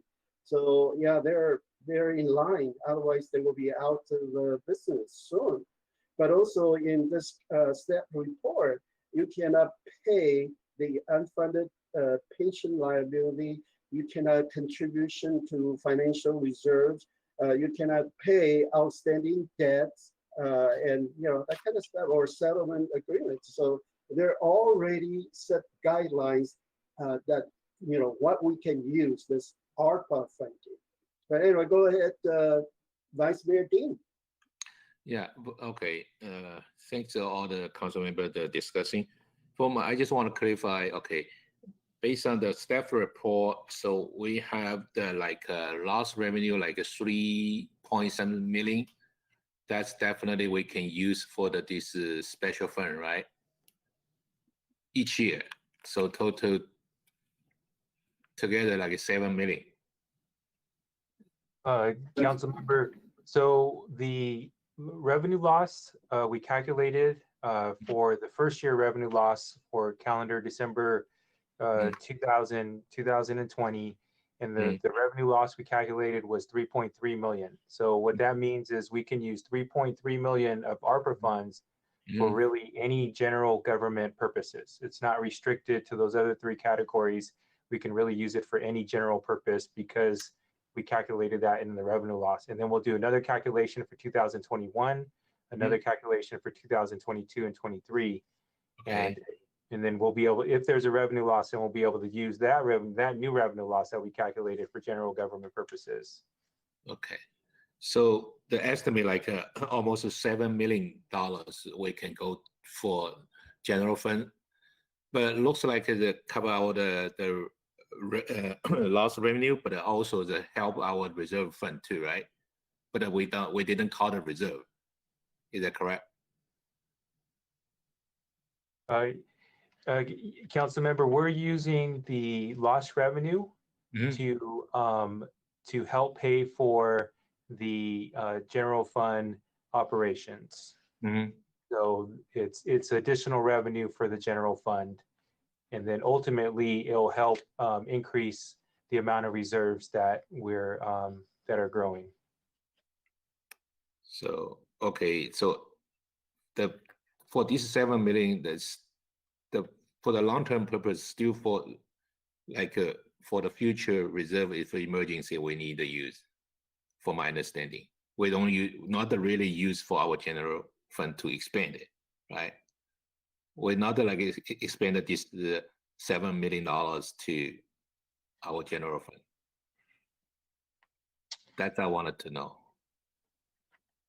The 7 million in ARPA revenue that have been built into the fiscal year 2021 and fiscal year 2022, is that what you're referring to? Yeah, that's already in our budget, or it's additional. Yes, that's already in our budget. So actually, it's already expended this money. This 7 million. It's Sounds like been it. it's been applied. Yeah, it's been applied to our projections, and so it's helped us establish a surplus for both fiscal years. So that additional revenue has been applied for the fiscal years, and then it's helped establish a surplus. So it's basically sitting in there in the surplus. Okay. All right. And the surplus, it's how much that I remember we have the 3.5, or it's a yeah. meeting. So for fiscal year 2020-21, we've accounted for 3.7 million in ARPA revenue, and we're projecting to end of the year with a fund balance of 5.1 billion, and so our surplus is probably somewhere around 7 million for fiscal year 2021, and then for fiscal year 2021-22, we built in 3.7 million in ARPA revenue, and we have a budget surplus for this current fiscal year that we're in of 4.3 million. 4.3 million. Okay, include this 3.3 million, the estimate. Okay, all right. And so for us, it's on right now to discuss just for the like 2.5 million the expense, how we can spend this money. For my understanding, is that correct? What's the direction for this 2.5 million? And then we need to discuss that too, or? Yes, that's correct for the remaining ARPA money. Okay.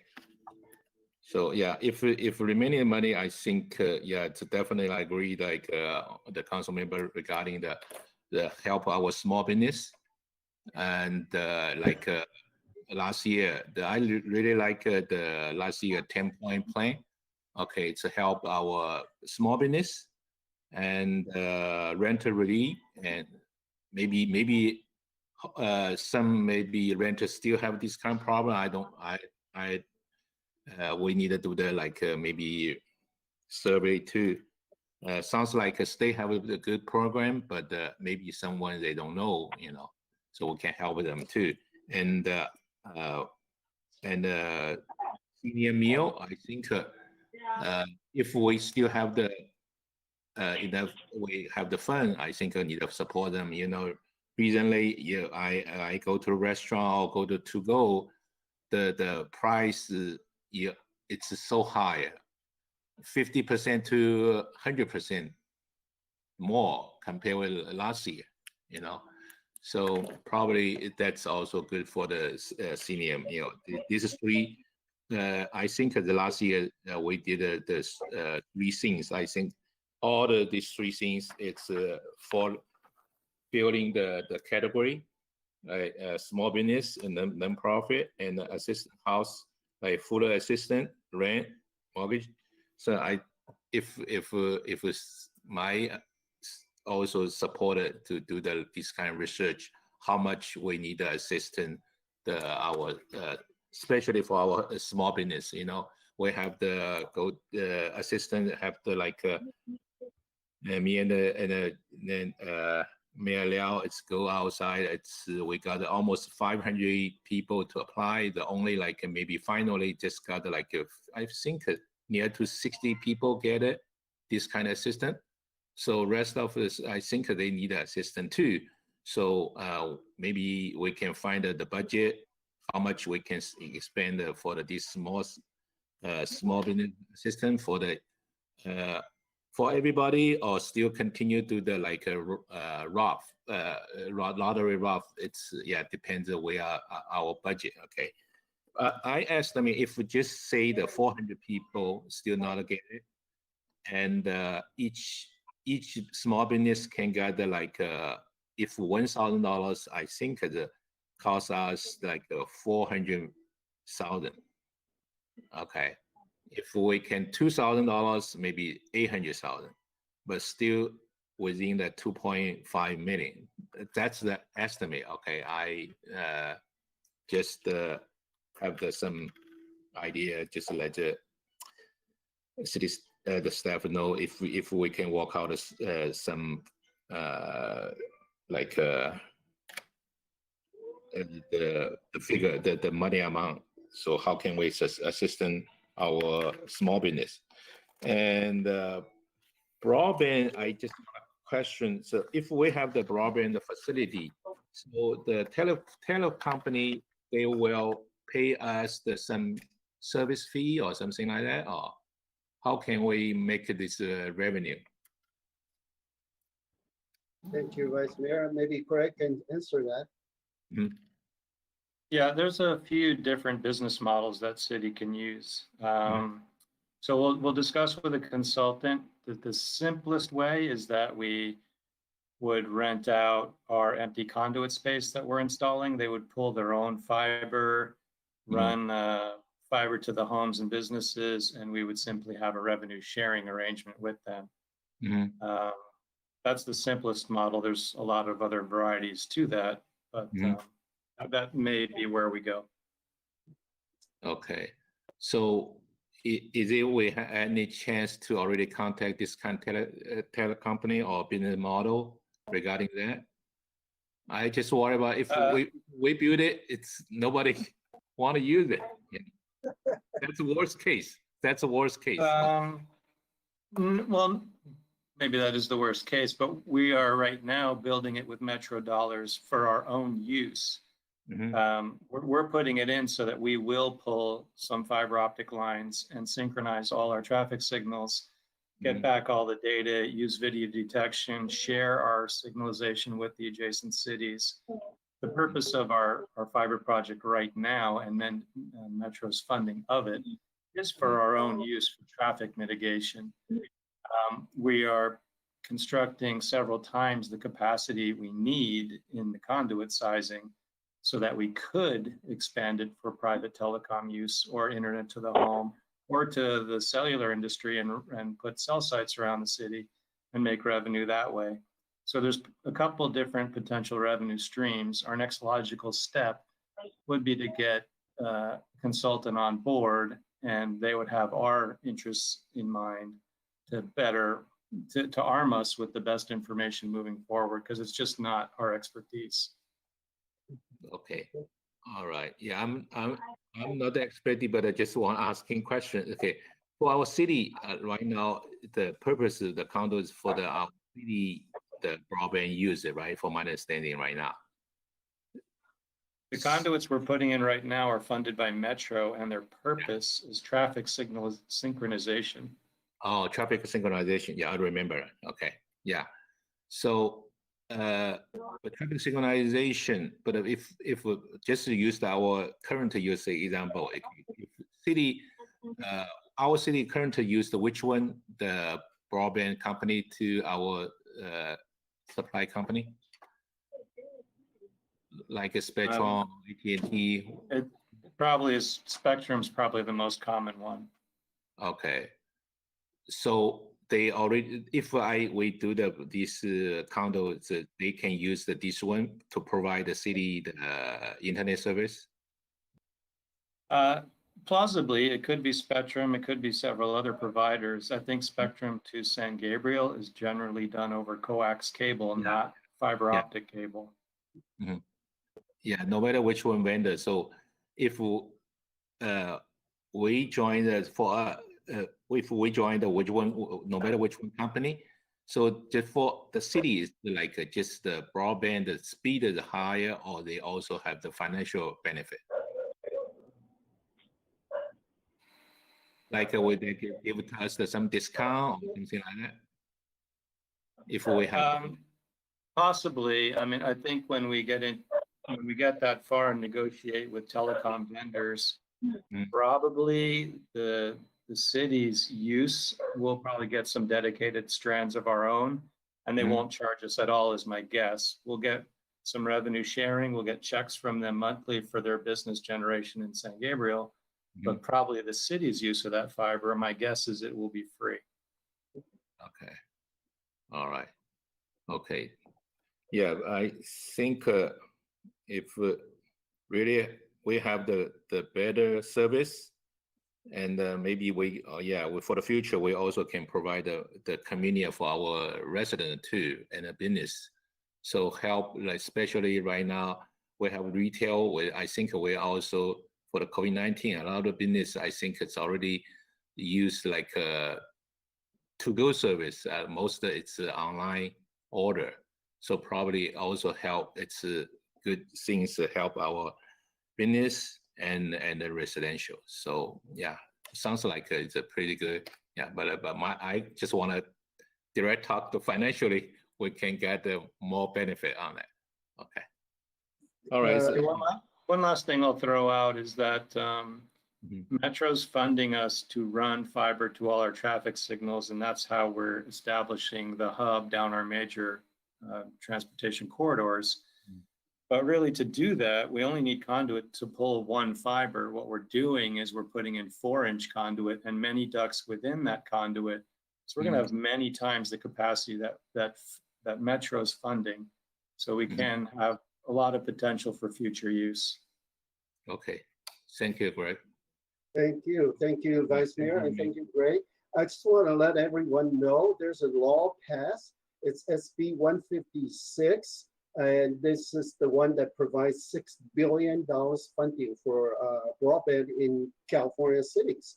So, and it's open access. You know, any telecommunication company can come to San Gabriel and talk to us, you know, how they want to provide a partnership with us, how much they want to share with us. So this is in the future, and it's you know, it's a law, so it's required by law. But anyway, we're just doing the first baby step. You know, we installed the 4 inches fiber optics right now, and hopefully we can reach our last mile. But you know, we want to work with a company, and you know, you don't have to worry about there's no one who wants to approach us. Many already try to approach us. So this is the future, and some of them are already very nervous about it because they're going to reduce their revenue. But that's from the federal government. You know, the current administration want all the cities to provide broadband, and then the states. It's SB 156 already provided $6 billion, and maybe there will be more fundings available. Before there was a bill that's going to provide $10 billion bond, but however that one was replaced by SB 156. But I think Governor knows that we probably need to put in more money for broadband. So I think that's all the discussion for tonight for this item. So this is not an item that we need to be voted by the council members. So I think we'll just discuss, receive, and file this report. So next item, please. Business item 7A, agenda translation options and resolution number 21-40, appropriating funds for agenda translation services. City Manager Lazaretto will make the staff presentation. Thank you, Mr. Mayor, members of the council. So about a year ago this time, in the wake of the killing of George Floyd, the subcommittee that was created that eventually led to the recommendation of creating the HEAR Commission. During one of those meetings, Councilwoman Menchaca and Councilman Pu and I were talking about some of the inequities that could be discussed or worked on by the HEAR Commission. And one of those was access to city information. And I think I made a comment, something to the effect of the easiest thing that we could do that we don't already do would be to provide translation of agendas into languages other than English. And there was a light bulb that went on with the three of us, like there was no reason this wasn't being done more widespreadly. not only in San Gabriel, but throughout the San Gabriel Valley. So following that, I made that one of the recommendations to the council, and the HERE Commission made that part of their work plan. And so the city clerk staff went out and had some bids, not really bids per se, because when I use the term bid, I think of a very structured contract, but translation services, it turns out, don't work on a formal basis like that. So the city clerk's office went out and used a basic agenda or a sample agenda from one of our meetings and contacted several translation services to get pricing for different languages, the time that it would take to return an agenda to the city in a translated format, and what the cost of that would be. And I was surprised a bit, as I'm sure you all were when you saw the staff report, how expensive it is to do translation. But you'll recall several weeks ago, as we talked about doing translation, we also talked about doing Vietnamese in addition to Chinese and Spanish. And so we received bids to do the translation of our agendas into those 3 languages. I do want to point out that this would just be for the agendas themselves. That's literally the agenda that's posted online and at our physical locations, which includes the title of our items that we're looking at, as well as a brief, 1-paragraph summary.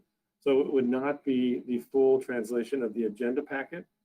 In discussing this with the HERE Commission and the city council members that we were working on in the subcommittee, we felt that that was an easy way to start the process and to at least have people understand what's on the agenda. And then if they were interested in one of the items, they could either contact a friend or a relative that speaks English better than they do, or they could contact the city, and we'd be happy to work them through some of those questions that they have so they could get further educated on agenda items.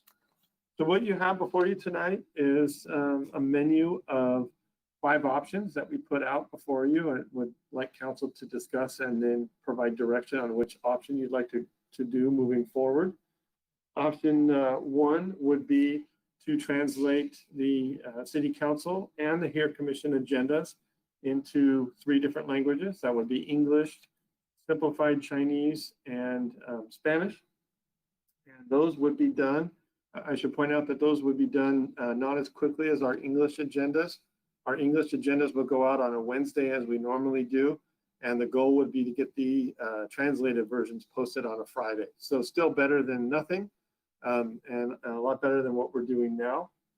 Option 2 would be just to do, and option 1, excuse me, with the lowest priced bidder would be $29,000 or just under $30,000 for the council agendas, and $10,000 for the HERE Commission agendas. Option 2 would be to just do Chinese and Spanish, because those are predominantly the 2 languages that the majority of our residents speak, and that would reduce the cost to about $26,000. Option 3 would be to do all of the commission agendas, not just the HERE Commission and the City Council agendas. That would be an undetermined price. That would be quite a bit higher, because we do have at least another 3 meetings a month to add on top of the 3 meetings that the council and the HERE Commission hold per month. Option 4 is that Google provides a translator app, basically, that you can put on the web page, and it will provide a translation. I think we've all probably used it in other languages as we're browsing the internet. It does a decent job of translating to the point that somebody could understand what was being, or the general idea of what was being presented, but it certainly isn't authentic, and it certainly doesn't translate on a word-for-word basis in a way that is to the level that would be like a legal translation, which we don't need to do, by the way. If we chose option 4, that would be free. We would do that as part of the outreach that we do now, and in fact, going forward, we will be adding that to our website for all of the commission agendas that are not translated. And if council chooses to do option 5, which is to do nothing and continue forward, we will be adding that to our website in a way that all of our agendas will be translated to Google Translate.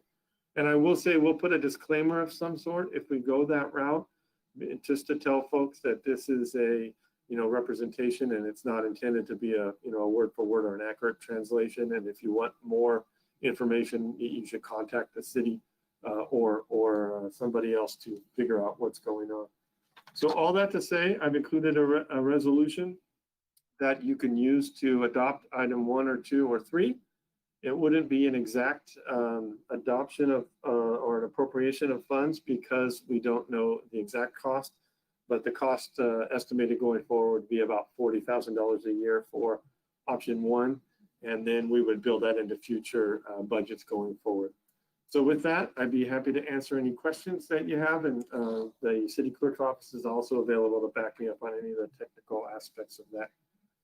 Thank you. Thank you. Thank you, Mark, for your detailed report.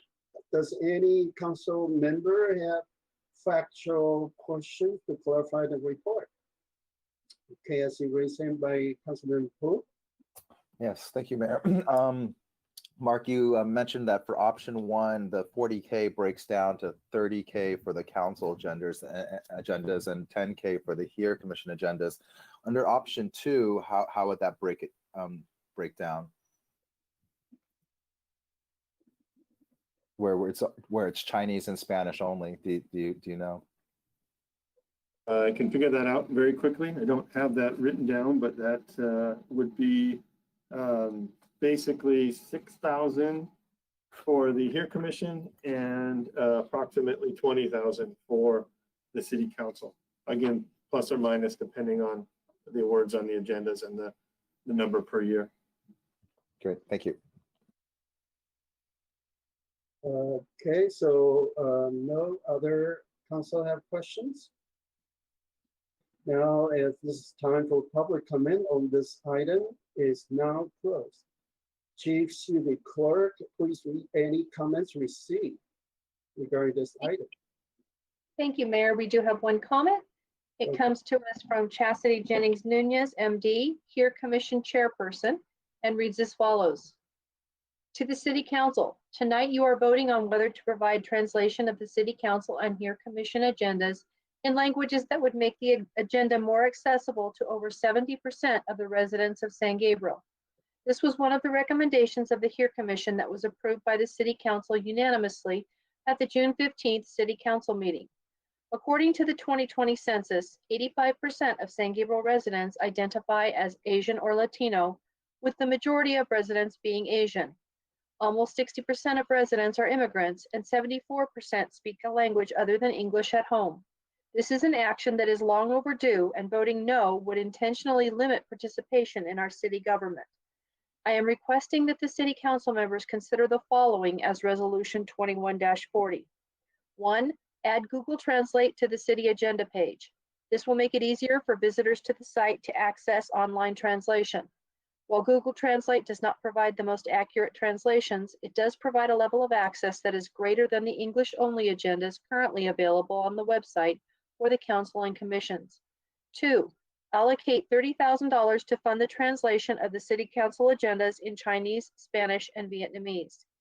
3. Recommend an agenda item for the next meeting to allocate the $10,000 that was proposed for translation of HERE Commission agendas to a budget for the HERE Commission. The HERE Commission's 2021 work plan recommended translation of the City Council agendas, and while I hope that ultimately all of the Commission's agendas will be translated, the HERE Commission has many other work plan items that were approved, but does not have a budget to accomplish them. I am proud of the commitment to increase access and representation that the City Council made when they created the HERE Commission. Reforms such as these support the goals and purpose of the HERE Commission. Thank you. And Mr. Mayor, that concludes the comment. Okay, thank you so much. So now it's time for council to deliberate and discuss. Anyone want to go first? Okay, raised hand by Councilwoman Chaka. Great, thank you, Mayor. Let's see, I wanted to, first of all, thank the staff for this very thorough feasibility study. I wanted to get clarification from Mark. I was surprised to learn that none of the surrounding cities had anything of sorts. Well, I guess Pasadena, the public comment is in Spanish, and Arcadia, just the non-changing portions, which is just about how to submit a public comment. But I wanted to ask Mark, was there anything outside of our surrounding areas that you were able to find that had any kind of translation? Besides, thank you, Councilwoman Menchaca. Besides one-off translations for specific agendas for purposes related to an item that was going to be interesting to a certain population in different cities, no. We didn't do an exhaustive search, so I'm sure there are cities up in the Bay Area that do translation, and there are probably cities elsewhere that do translation. But that being said, we couldn't find any cities in our area, in the Southern California area, that routinely do agenda translations into other languages. As you said, some of the initial parts of the agendas that don't change, information like how to provide public comment, where the meetings are held, the time and the place, all of that kind of thing. And especially during COVID, when the way to access a meeting through Zoom calls or virtually, cities translated those initial portions of the agenda that don't change into various languages. But the short answer to your question is, we were not able to find any cities that do it routinely in our area. Okay, thank you for that clarification. So I know for me personally, as we were forming the HERE Commission, this was just a low-hanging fruit. I mean, it's providing access, being more inclusive on government activity. And I know that I would want not only the council agendas, but also the commissions, all commissions, to have some level of translation. But I am uncomfortable with the cost that's involved. And I'm, again, very surprised that we would be the first to even entertain something like this. I had the opportunity to just double check. I went to La Opinión, which is a Spanish-speaking newspaper. I went online.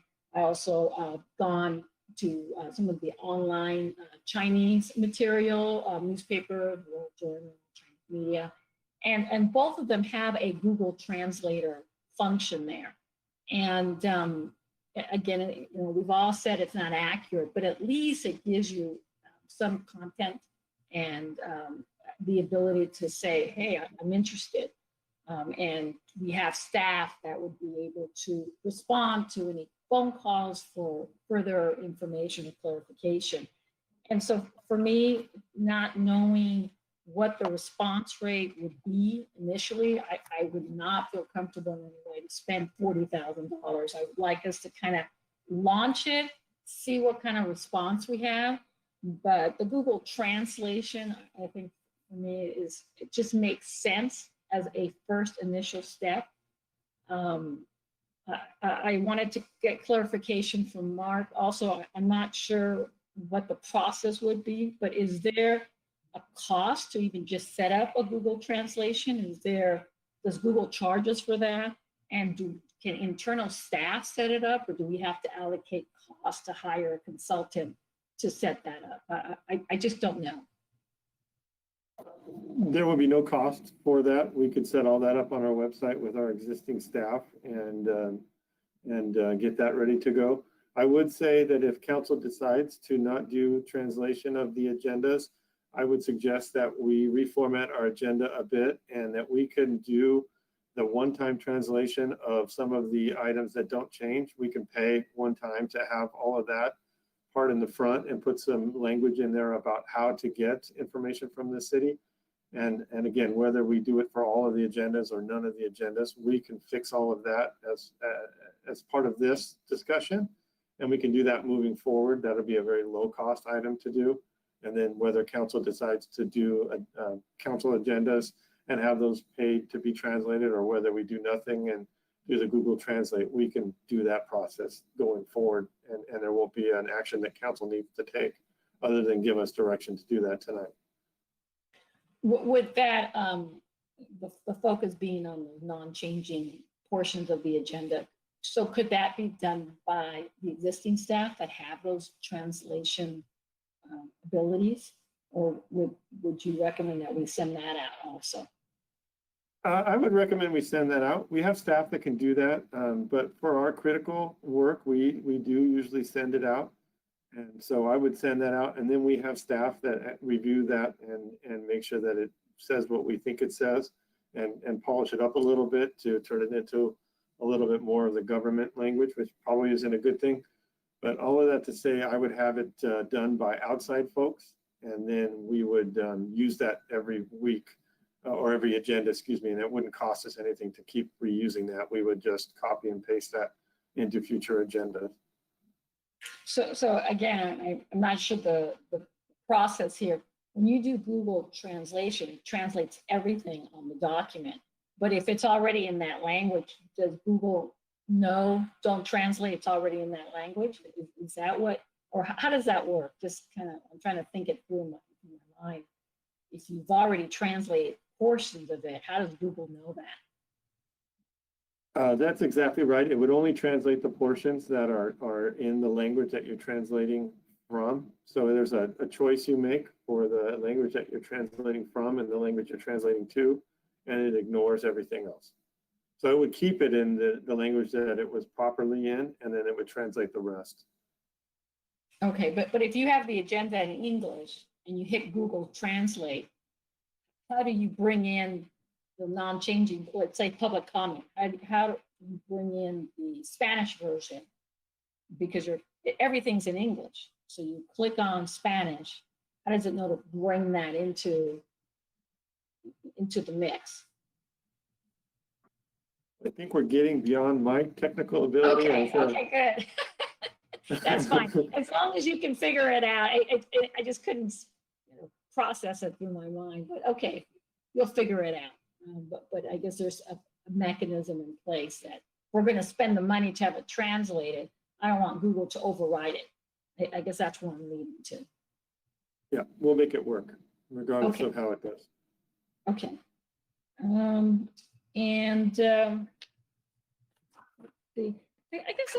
guess those are my thoughts for now. I am sympathetic to the fact that the HERE Commission, needs a budget of some sort. But again, it's its first year.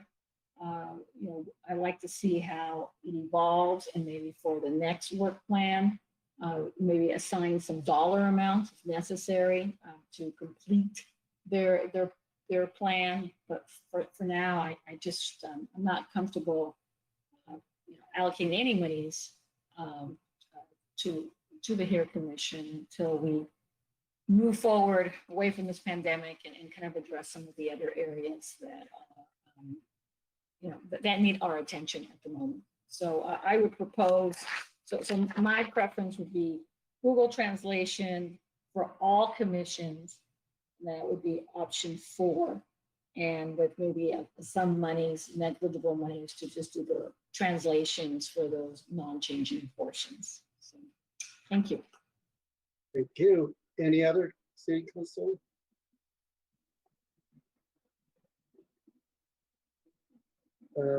Okay, see Councilmember Pu.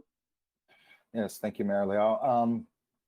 I think, given all the discussion we just had about budget and finally, or not even yet, but not even, not having yet the clarity to be able to plan beyond more than a year or so, I can understand the uneasiness that Councilwoman Menchaca mentioned about, spending money on these translation services. But I do think that at some point we probably will need to, allocate some resources for this. I think that I really like Mark's suggestion of at least, getting some of the set portions of the agenda translated, and then, in a sense, it creates a bit of a form that then, regular agenda items could be,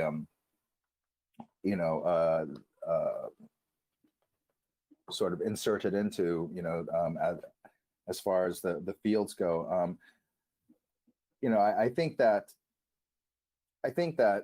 we've all used Google Translate before, It's gotten better over the years, to be honest. It's definitely gotten better over the years, but there are definitely sometimes when the translation is just not quite right, and or the meaning is completely different. I guess you know, I guess what I would say is perhaps giving Google Translate a try in the at the beginning, and then maybe revisiting this a little bit, perhaps before the end of the calendar year, to see how it goes and how because I honestly have no idea how Google Translate will handle some of the things in our agenda, in our agenda items, which I think can be rather technical at times, and also fairly complicated. Even grammatically, it's it just it may not be, if it's not that functional, or if there's just a lot of instances where it doesn't even convey the meaning of what the item is, then to me it's worth it. I mean, it's worth it. It's worth it to spend the money, and of course it would be subject to being able to afford it. So that's obvious. That's an obvious point. But I think that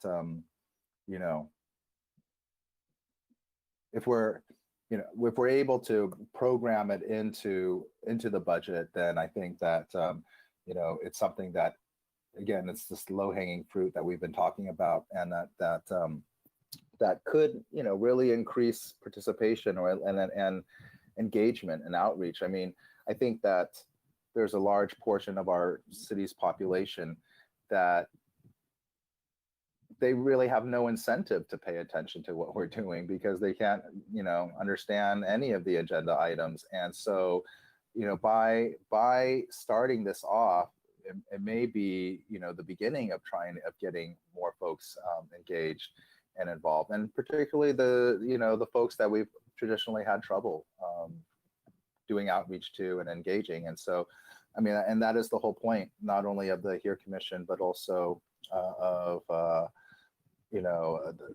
our efforts, the sort of citywide efforts and increasing access. So those are my thoughts about it. That ultimately, this is the kind of thing that it is worth it, I believe, to invest resources into. But I can understand wanting to be cautious and then seeing how it goes. But I'm also definitely open to the thoughts and suggestions of my colleagues here with respect to this. Okay, thank you. Any others?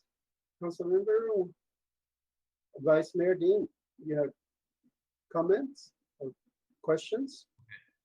Yeah, it's I'm glad that the Mark is bringing up this translation service, and for our city is most Chinese, Spanish, and Vietnamese. So it's if we have this kind of translation, it's definitely will be help our resident to understand what's going on our city agenda, what we discuss. So it's I think it's for us also easy to refer them to go to the city website. So I think we discussed it's because of our financial status. So should we really need this $40,000 to help, and or use the Google Translator? Yeah, I think the Google Translator so far, I checked that maybe 70 to 80% it's accuracy. So not too bad, but it's still not so accurate. But maybe sometimes they have a more a controversy, the agenda or issue. Probably they had to really understand it. So or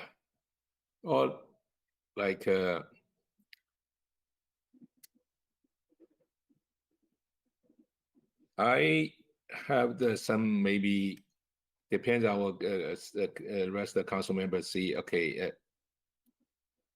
if we like choose the option one, it's $40,000 for the translation for recently the expenditure.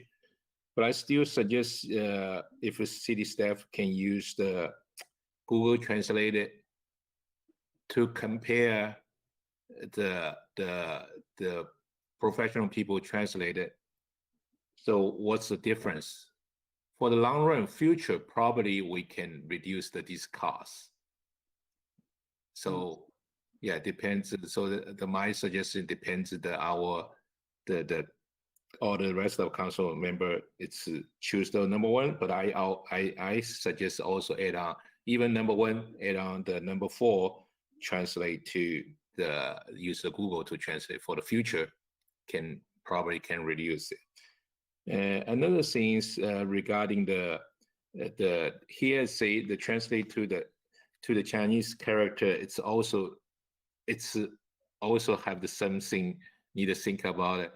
I saw that our city currently translated to traditional Chinese character, but here they mention the simplify.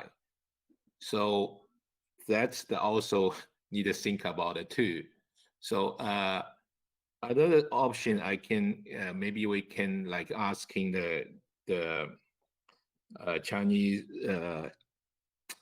Chinese translator they provided if we need both language, how much costs more? Actually, for my understanding, they have the website, have the good software to translate to the simplify to the traditional or traditional transfer simplify. If we want an easy way to do it, maybe we can city staff, is it possible to asking or just one language, or one method, the Chinese writing. So yeah, so that's my comments. So thank you. Thank you so much. Thank you. Any others? So anything? Oh yes, Councilmember Hampton. Yes. Go ahead. Thank you. I also appreciate the staff's work on this. I think it's very thorough.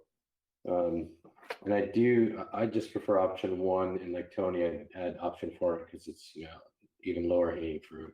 So if we can't agree on option 1, I'd go to option 2, but if we're trying to shoot for inclusiveness, I like option 1. So thank you. Okay, thank you. I appreciate that. So I think it's about time we do something like this. And I just saw the report. There are 656 times during last year for our staff to translate, to the general public. But yeah, we need to do something like that, because majority of our population, they don't, speak English and they don't read English, so that's a problem. And so we can provide translation in 3 languages: Chinese, Spanish, and Vietnamese, because they are over 10% of our population. So it's necessary to provide access, easy access for them to understand what's going on in our city. My concern is, the Googles, usually they don't do the right thing, and sometimes just mess up the whole translation. And you don't want confusion, especially for important or very sensitive issues, and then would create more chaos than we want to provide. Intentionally want to provide the correct information. But I have concern with even professional translators. They cannot do the job perfectly. I want to say perfectly. and regarding the certain languages, certain terms, or laws and that kind of stuff. So I have concern. But anyway, if they can, if these are the professionals, hopefully they know some of these terms, that they know how to translate. So Google's definitely cannot do it. And with the ASTA, USA, I hope they know all the local government's issues and all these terms. They know how to translate into right languages. And so I prefer option one. It's about time we do something for our community. And regarding the Chinese characters, in our city, majority of them read traditional Chinese. Only a few percentage of the newcomers, they read simplified. But however, people who can read simplified Chinese, they also understand traditional Chinese. So that's not a problem. But if it's the other way around, we put simplified Chinese, a lot of them, they don't understand the meanings of those simplified characters. So that's a problem. So I think we should advise this ASTA USA, if they want to translate into Chinese, use traditional Chinese. And that would be the most helpful language that we can provide. So my choice is option one. So is there anyone want to move? Anyway, so just asking they give it to a 2 character and then no additional charge. No, I think it's if you put too many, it's going to be confusing. Okay, so just use the traditional, and no political issue. We'll just use the correct characters. That's all. Okay. I agree that use traditional. Okay. Maybe, you want to move the motion? I make a motion for the option one. Okay. Is there a second? Okay. I'll second. Motion moved by Vice Mayor Dean and second by Councilman Pu. Yeah, can I make a point of clarification? Are we including option 4 also? We should state that. Okay, well, option 4, since it's free, we can put it, but I just tell you, because with all the previous years' experiences, you put extra things and it's just going to confuse the public. You don't know. And like I said, Google cannot translate right, especially with these, the local government issues. So if we hire a professional, we still have to check and see if they do the right job. So once in a while, we just have to, I cannot check every time, but once, well, if it's just the headlines of agendas items, I can check right away. If they get something wrong, I can tell them right away. But I mean, we talk about agents. So, but option 4 is just sort of dumb. We'll just choose option 1. But Mayor, I mean, if I may, I appreciate Councilmember Harrington's comment, because actually in the staff report, it does also say that we've had requests for translation into Tagalog as well. And so for languages outside of the 3 that we're currently looking at translating the agenda materials to, option 4 would still be there as a backstop to for any other languages. So if Vice Mayor Ding is open to that, including that as part of the motion, I would support that as well. Okay. I mean, in other words, it doesn't hurt, and I think that if there's almost no cost to it, then it provides a secondary option for those beyond just Chinese, Vietnamese, and Spanish translations of the agenda. agenda All right, material. as long as there's no additional cost to that. So Vice Mayor Dean, you want to amend your motion? Yes. Yeah, I'm Amanda, and I just want to clarify for the Google Translator, just let the internal staff, if they know the Chinese character or Spanish or Vietnamese, so just help them to verify to what's the difference, that just for the future reference, not for the public one. If we if we already have these three language, hire the professional to do that, just use the professional version, not the city staff use the Google Translate, but still use the Google Translator to help to the future, maybe if we want to reduce the cost. That's my purpose. Okay. Yeah. I agree. Don't want to confuse the people that use the two different versions. Okay, is that okay with you, Councilman Cook? Yeah. Is that okay? I think so. I mean, wait, so I'm sorry, Vice Mayor Ding, you said that basically option 1 with option 4 available as a backup for languages other than Chinese, Spanish, and Vietnamese, correct? Yes, correct. Okay, I second. Okay. Well, now, City Clerk, please take the vote. Councilmember Harrington, Aye. Councilmember Menchaca, Aye. Councilmember Pu, Aye. Vice Mayor Ding, Aye. Mayor Liao. Aye. Motion passes by a vote of 5-0.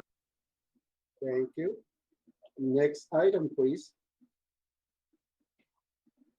Resolution number 21-37, amending the fiscal year 2021 to 22 budget to accept donations from Kiwanis Club of San Gabriel. Community Services Director Perez will make the staff presentation. Good evening, Mayor Liao and City Council members. This report is to recognize the Kiwanis Club of San Gabriel for their recent donation to a variety of programs and services within the Community Services, Police, and Public Works departments. Kiwanis' generous donation supports the following. San Gabriel Police Explorers is a career development program for young adults who have expressed an interest in the law enforcement profession. Police Explorers volunteer hundreds of hours to the San Gabriel community annually.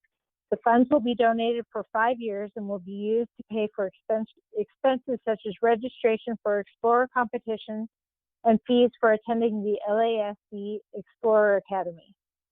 Camp SG is a week-long camp which provides an opportunity for San Gabriel boys and girls to enjoy nature and the camp experience while building positive relationships with the men and women of the San Gabriel Police Department.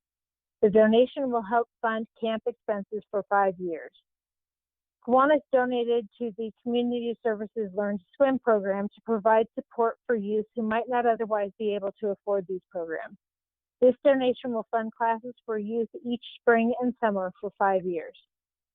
Additionally, Kiwanis has offered to purchase benches for the following parks: Vincent Lugo Park, Roosevelt Park, and Grapevine Arbor Park. Each bench will include a plaque identifying the donation from Kiwanis. In addition to accepting and recognizing the donation, staff requested the City Council approve Resolution number 2137, amending the fiscal year 2021-2022 budget to reflect the donations to the city's account. This concludes my report, and I'd be happy to answer any questions. Okay, thank you so much, Director Perez. Does any council member have factual questions to clarify the report? I see none. So now is the announcement. The time for public comment on this item is now closed. Chief City Clerk, please read any comments received. Thank you, Mayor. No comment on this item. Oh, no comments. Okay. Well, it's time for a council to deliberate and discuss. Who wants to go first? Okay, I see Councilwoman Menchaca. Yes, thank you, Mayor. Well, as president of the Kiwanis Club for the 3rd year now, I wanted to take a moment to just talk about this organization for benefit of the public who may not know who the Kiwanis Club is. The Kiwanis Club, it's a global organization of volunteers dedicated to changing the world one child and one community at a time. The San Gabriel chapter started in 1927, and we're best known for the annual Easter egg hunt and pancake breakfast at Smith Park. Membership is open to all. We have monthly meetings, and all the funds raised are for the various causes that help the San Gabriel community. Some of our recurring programs are annually, we provide 10 high school scholarships for our seniors, and we select students from each of the public and private schools in San Gabriel. And we were able to give this past year $1,000 to each of the 10 students. We also serve as advisors for the high school students, and the name of the club is called Key Club, and it's a high school student club, starts from freshman year to senior year, and it provides leadership and service opportunities for our students.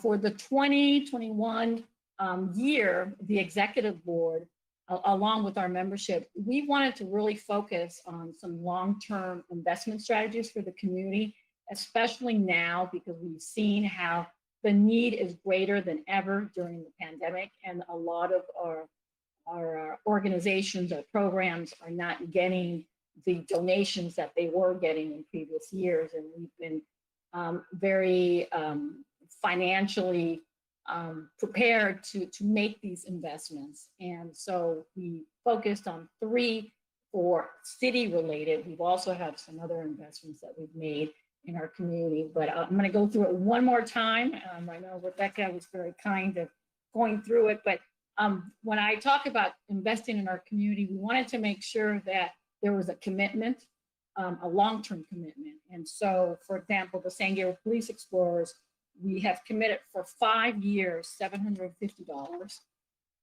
Camp SG, we've committed for 5 years, $1,000 each year. And for our community swimming lessons for students who cannot afford the cost of swimming, we committed $500 for 5 years. And then we also thought about our families and how green space is more important than ever. And as we were doing some of the surveying of our parks, open spaces, you know, there was a need for benches. Benches are used by moms and dads and children, and even our seniors. And I want to thank Rebecca and her team. They did a study and came up with 3 of the parks that were in need of benches. Vincent Lugo Park, Roosevelt Park, and we actually extended it to the Grapevine Arbor Park. Or it's really the Grapevine Arbor, where we have a lot of outside events there. And so we've also made a commitment to provide a bench, which sounds so simple, but there is a need, and we were glad to fill that. I also wanted to thank our mayor, vice mayor, and councilmember Pooh, because they're also Kiwanis members. So, so there's a quick summary. Thank you to everyone for making this possible. And I know community services and our police department were very grateful and appreciate the support that the Kiwanis Club is providing. So thank you to everybody.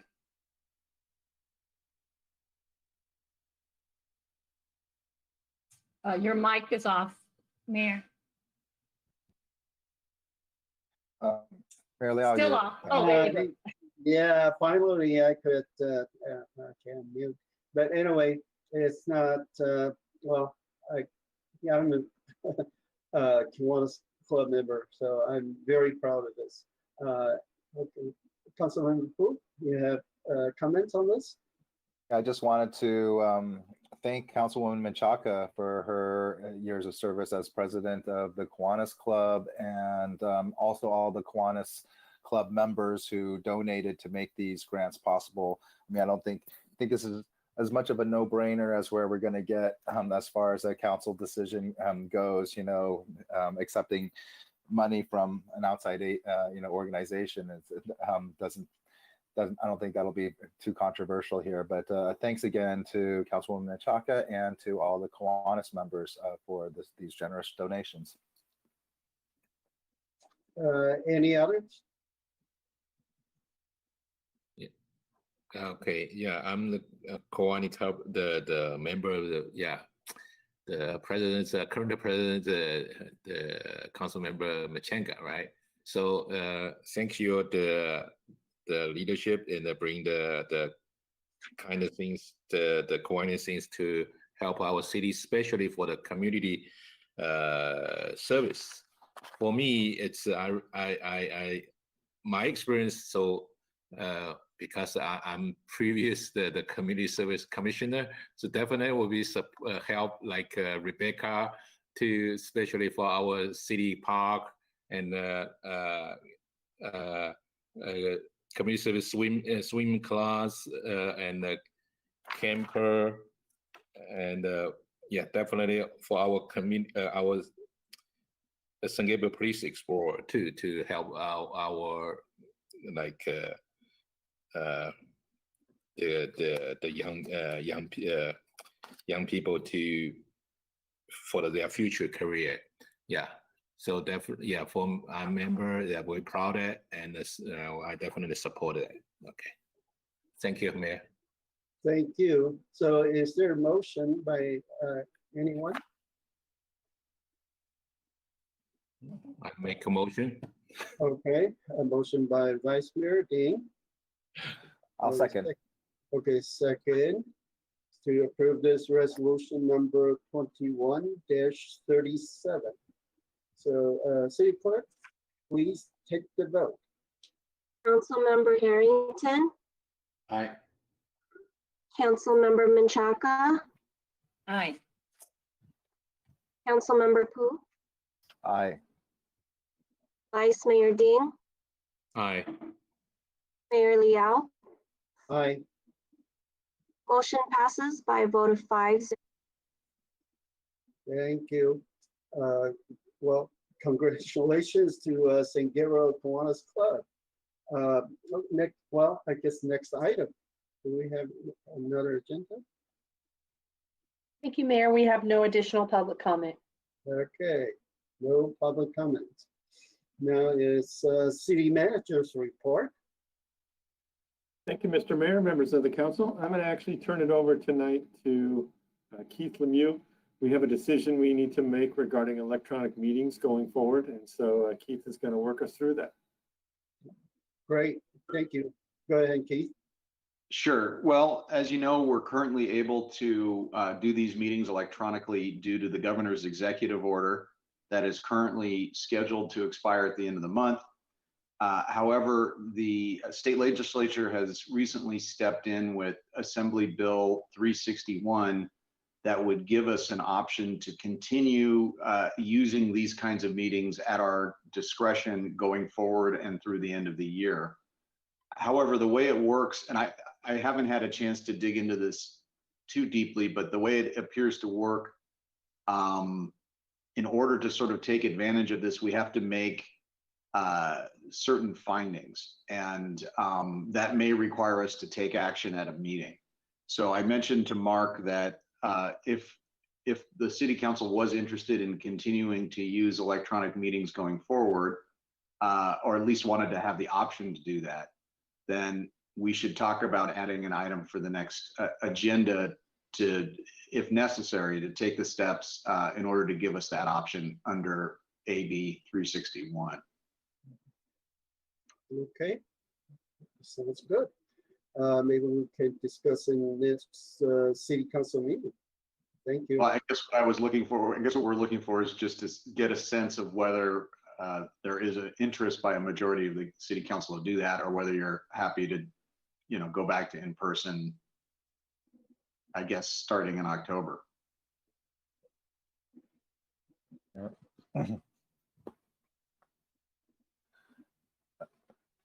Hello, Mayor?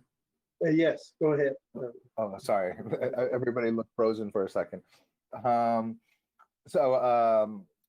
Obviously, I mean, I prefer to have the option and so that we, you know, whatever preparatory work we need to do in order to have the option of remaining virtual. I think that it's only smart, you know, why foreclose that option? And Yeah. As we've learned so many times over during the last 18 months, we cannot predict what's going to happen tomorrow or the next week. And if we can safely, go back to in-person meetings, then of course, I guess that, in some sense that's preferable, but at the same time, if we have the option to remain virtual, then we're covering all of our bases. Any others? Comments? Well, I too, Mayor, Yes. I too would I prefer to be in person. I think the public prefers that, but I think it's important for us to know what the options are too. And so I think we should at least have an agendized item on this to learn more. Okay, thank you. Any others? Council member, Vice Mayor? Yeah, okay. Yeah, thank you, Gabriel. Yeah, I actually, for my personally, it's definitely the prefer if we can have the meeting person to person, right? Because when I last year coming until right now, still not have chance to go to the Chamber of Commerce Council. Yeah, so but I still want the public health and safety, so have the option to if depends on what kind of situation. So I like to keep the option for the like a virtual meeting or face to face. Yeah, depends on our safety situation. Thank you, Mayor. Thank you, Vice Mayor. It was Council Member Hampton. And thank you, Mayor. Yeah, I agree. I think we should have the option at least and discuss the option. I think it's if we're at a point where we still have to wear masks. I mean, I'm sitting at the dais with a mask is not going to be a fun time. So I think it's good to have that option, and perhaps by the if we do have to extend it a little further and we can go till the end of the year, that's fine. Because if we're going to sit there and we're going to have a crowd in there, I'm not sure how many people we'll get capacity to anyway. So we're not really filling the chamber. So thank you. Okay, thank you. And well, I really want to meet in person. It makes a lot of difference. I go to all different meetings now. We all very protective. We want to make sure we've got vaccines and we wearing masks. But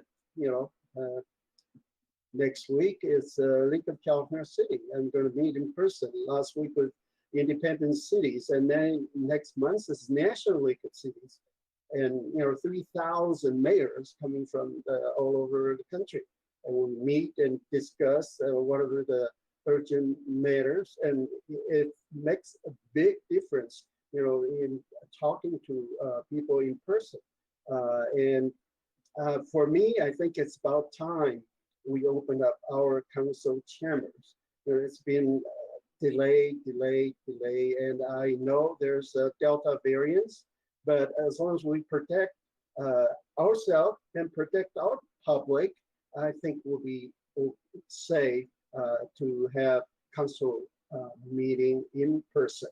So I mentioned that many times, how we can sanitize our council chamber, how we can use the whatever the device that in our HVAC ducts, even our elevators, to protect ourselves. So it's not a, it's right now the Delta variant is not serious.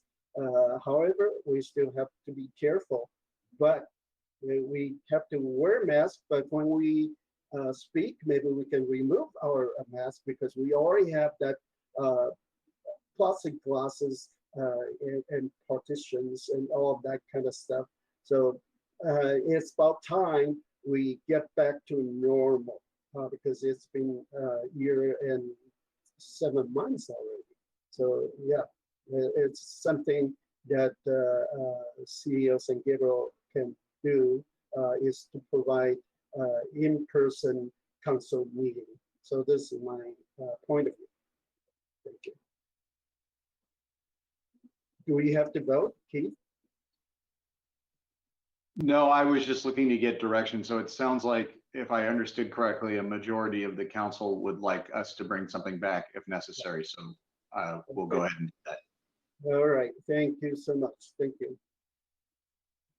And any others, council member have reports regarding the conference and meetings? Okay, I see raised hand by Councilman Poole. Yes, thank you, Mayor. And apologies in advance because this will be a little bit longer of a report. But first, I'm delighted to report that the San Gabriel Valley Council of Governments has awarded us a silver award in energy conservation.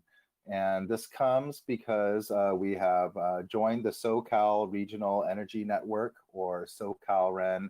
We've promoted Edison and Southern California gas energy programs to our residents and businesses with respect to energy saving equipment and programs. And we obtained a grant to pay for the new pool cover, which helps to conserve water, as we learned earlier at Smith Park.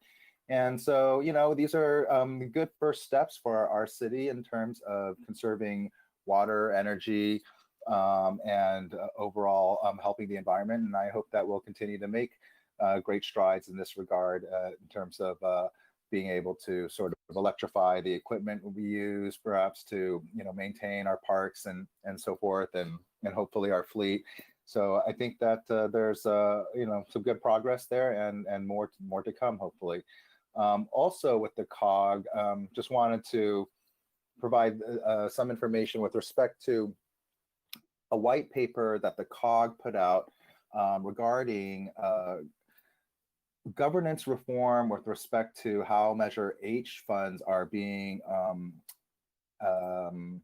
utilized, I suppose. And the white paper that the COG developed then has inspired the formation of a blue ribbon commission on homelessness, which will then go on to discuss how LA County homelessness governance can be reformed, how it can be maybe revised to even deliver services even better and more efficiently, more effectively. And our COG has been one of the leaders in terms of trying to make sure that Measure H and homelessness initiatives throughout the county are being delivered. The funds are being used efficiently, and that the services are being delivered effectively. Beginning with in January of next year, the COG will actually be launching 4 homelessness programs as well, which is one is just services to supplement existing programs. The second one is hard to reach outreach and services program. The third is a mobile crisis response program. And the fourth is city programs. So there may be more to come under this in the near future as well. On the transportation front with the COG, it looks as if we may be able to get funding from the state to fill the funding gap for the Foothill Gold Line extension, because under Measure M and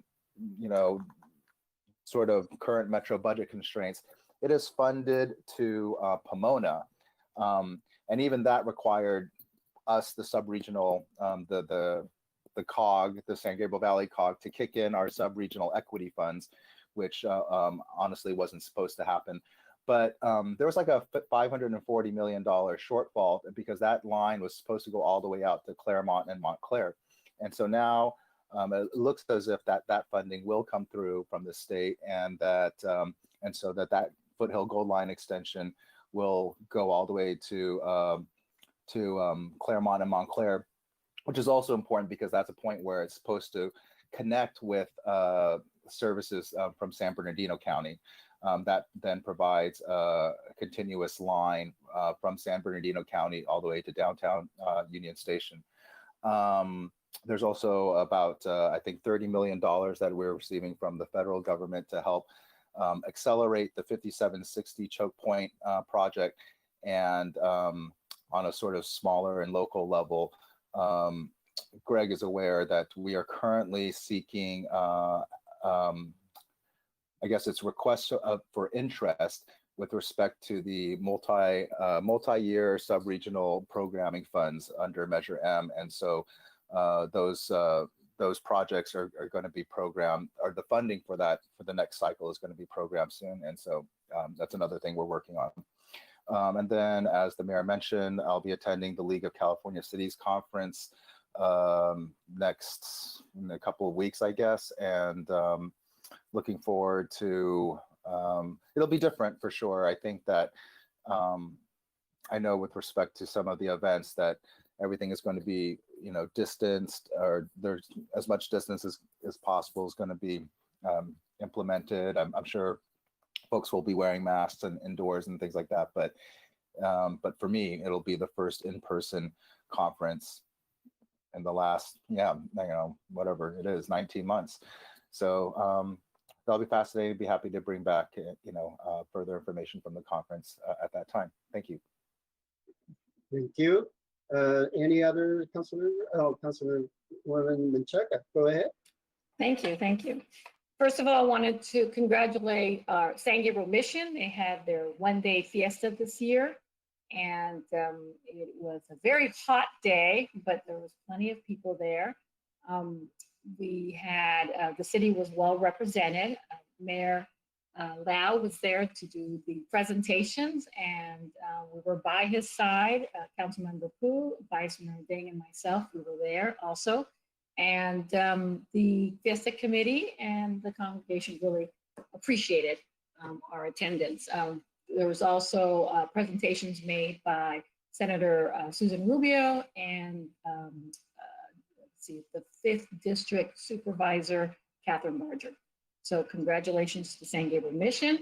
For those who are interested, tomorrow Archbishop Jose Gomez will begin the Jubilee, because this is the 250th anniversary of the San Gabriel Mission. And tomorrow at 7 p.m. in front of the Mission San Gabriel, there will be a live prayer service, so you can see it online or you can be there present. So they are expecting a strong turnout for this historic moment, 250 years. Next, I wanted to congratulate Vice Mayor Tony Ding. I don't know if everyone knows, but he is now president of the San Gabriel Lions Club.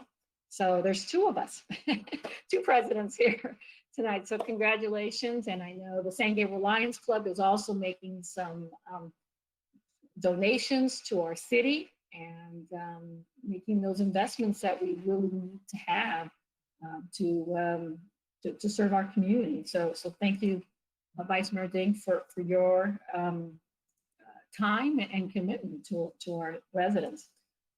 Tomorrow, Wednesday, September 8th, Harold Christian Center has added a vaccination site at Jefferson Middle School. They will be providing FDA-approved Pfizer COVID-19 vaccines at Jefferson Middle School between 2 and 5, and then they're coming back again at Jefferson Middle School again on September 29th. So please, those who have not been vaccinated, please consider getting vaccinated. Wanted to remind everyone to vote on September 14th, Tuesday, for the election that will be held statewide. Also wanted to, let's see, we have the San Gabriel Police Department's Community Academy breakout session. Everyone's invited. It's on Friday, September 24th, 6 to 8. It's a great opportunity to learn about all the great programs that the police department provides and how you can get involved as a resident. So again, it's September 24th. It's a Friday night. What better way than to spend it with your police department from 6 to 8. Again, the San Gabriel Kiwanis Club, we're hosting another, it's our annual event. It's the First Responders Day. There's actually a national day of, it's called First Responders Day. That's on October 28th, which happens to be the same day as our membership meeting. So we are hosting for our police and firefighters and our veterans a luncheon, and we invite everyone to attend. There is a cost of $20. That is to help cover the cost of or the price of the meal, because our firefighters, police, and veterans will be attending at no cost to them. So we're hoping we have a good turnout and it's your opportunity again to meet our heroes, our local heroes. Let's see, and that covers it. So thank you so much. Thank you, Councilwoman Menchaca. Any others have a report? Yeah. Okay, Vice Mayor Dean. Yeah. Okay. Thank you, Mayor Liao. Okay. Yeah. So yeah, I also, yeah, the last week we have honor to attend the Mission 250, the Fiesta Day. It's really proud for we are the San Gabriel resident, right? We have the long history, even longer than United States too. Okay, right. It's United States. It's 245. We have 250, right? Okay. So yeah, and still like yeah, if we, I know the celebration that will be continue on this week. Okay. So if you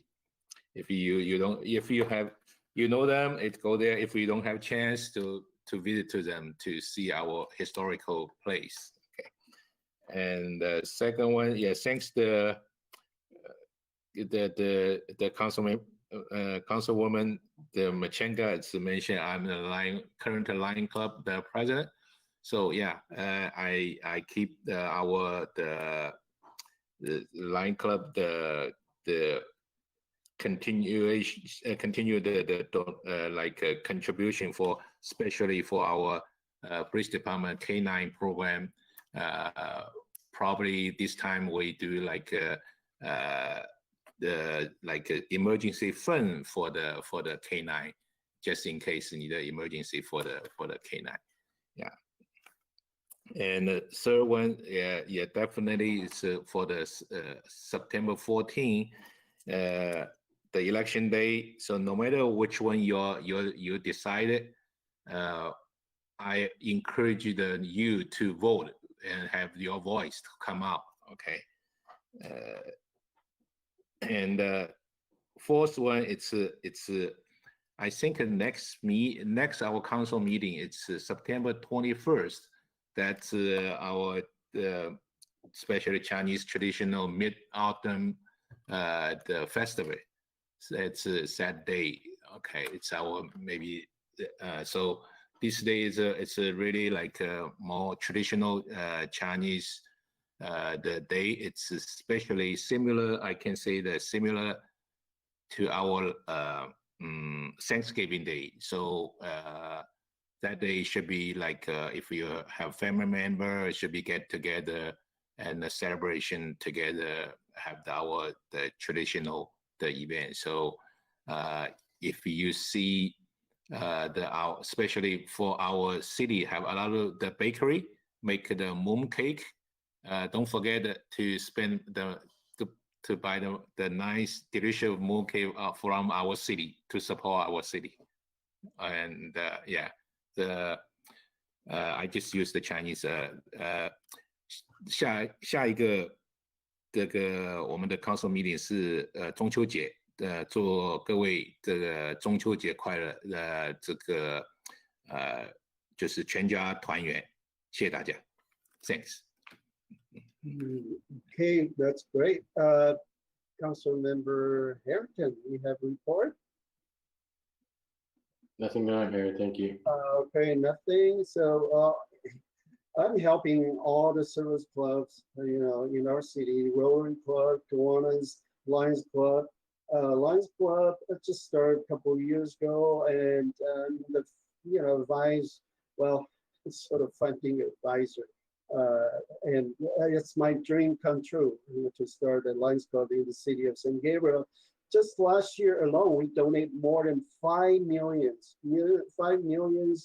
masks and others, PPEs. Actually, I think we still have 2 million to go. But anyway, Lions Club wants to host the health fair at the parking lot of the Mission Playhouse sometime late October. So I don't know if city allowed to host, let the service club to host the event like that. But I saw this mask, San Gabriel mask today.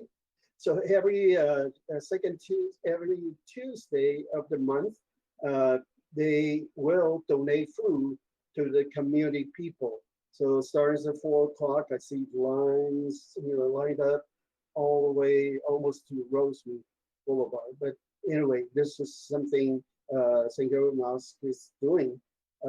Another event I attended last Saturday is it's a drawing contest of our K9 dogs.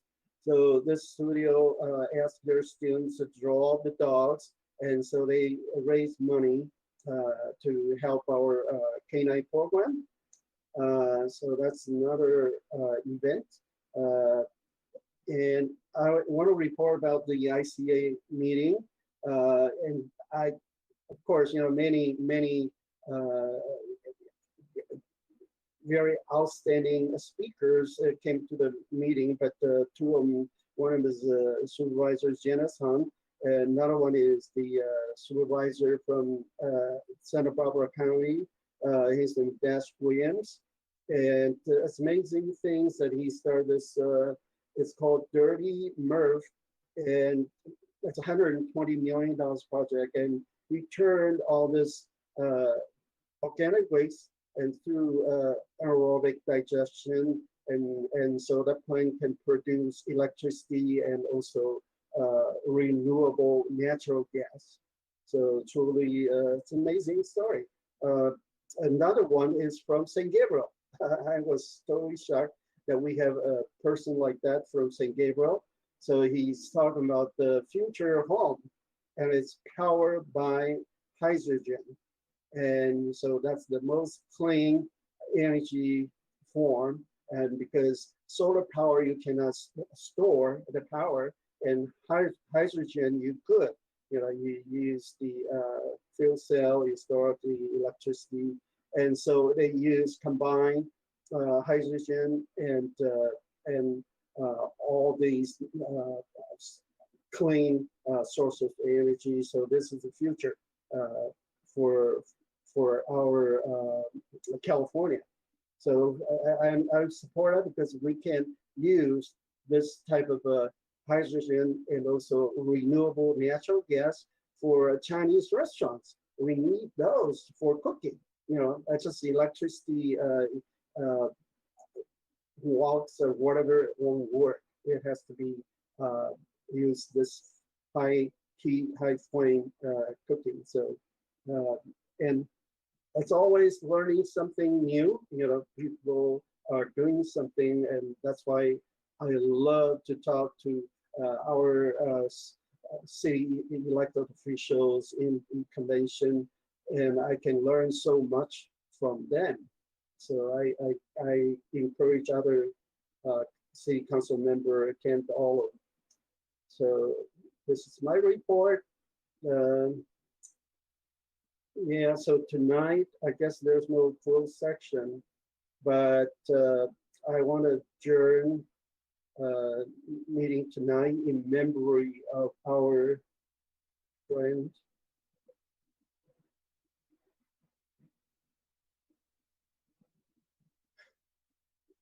Trevino.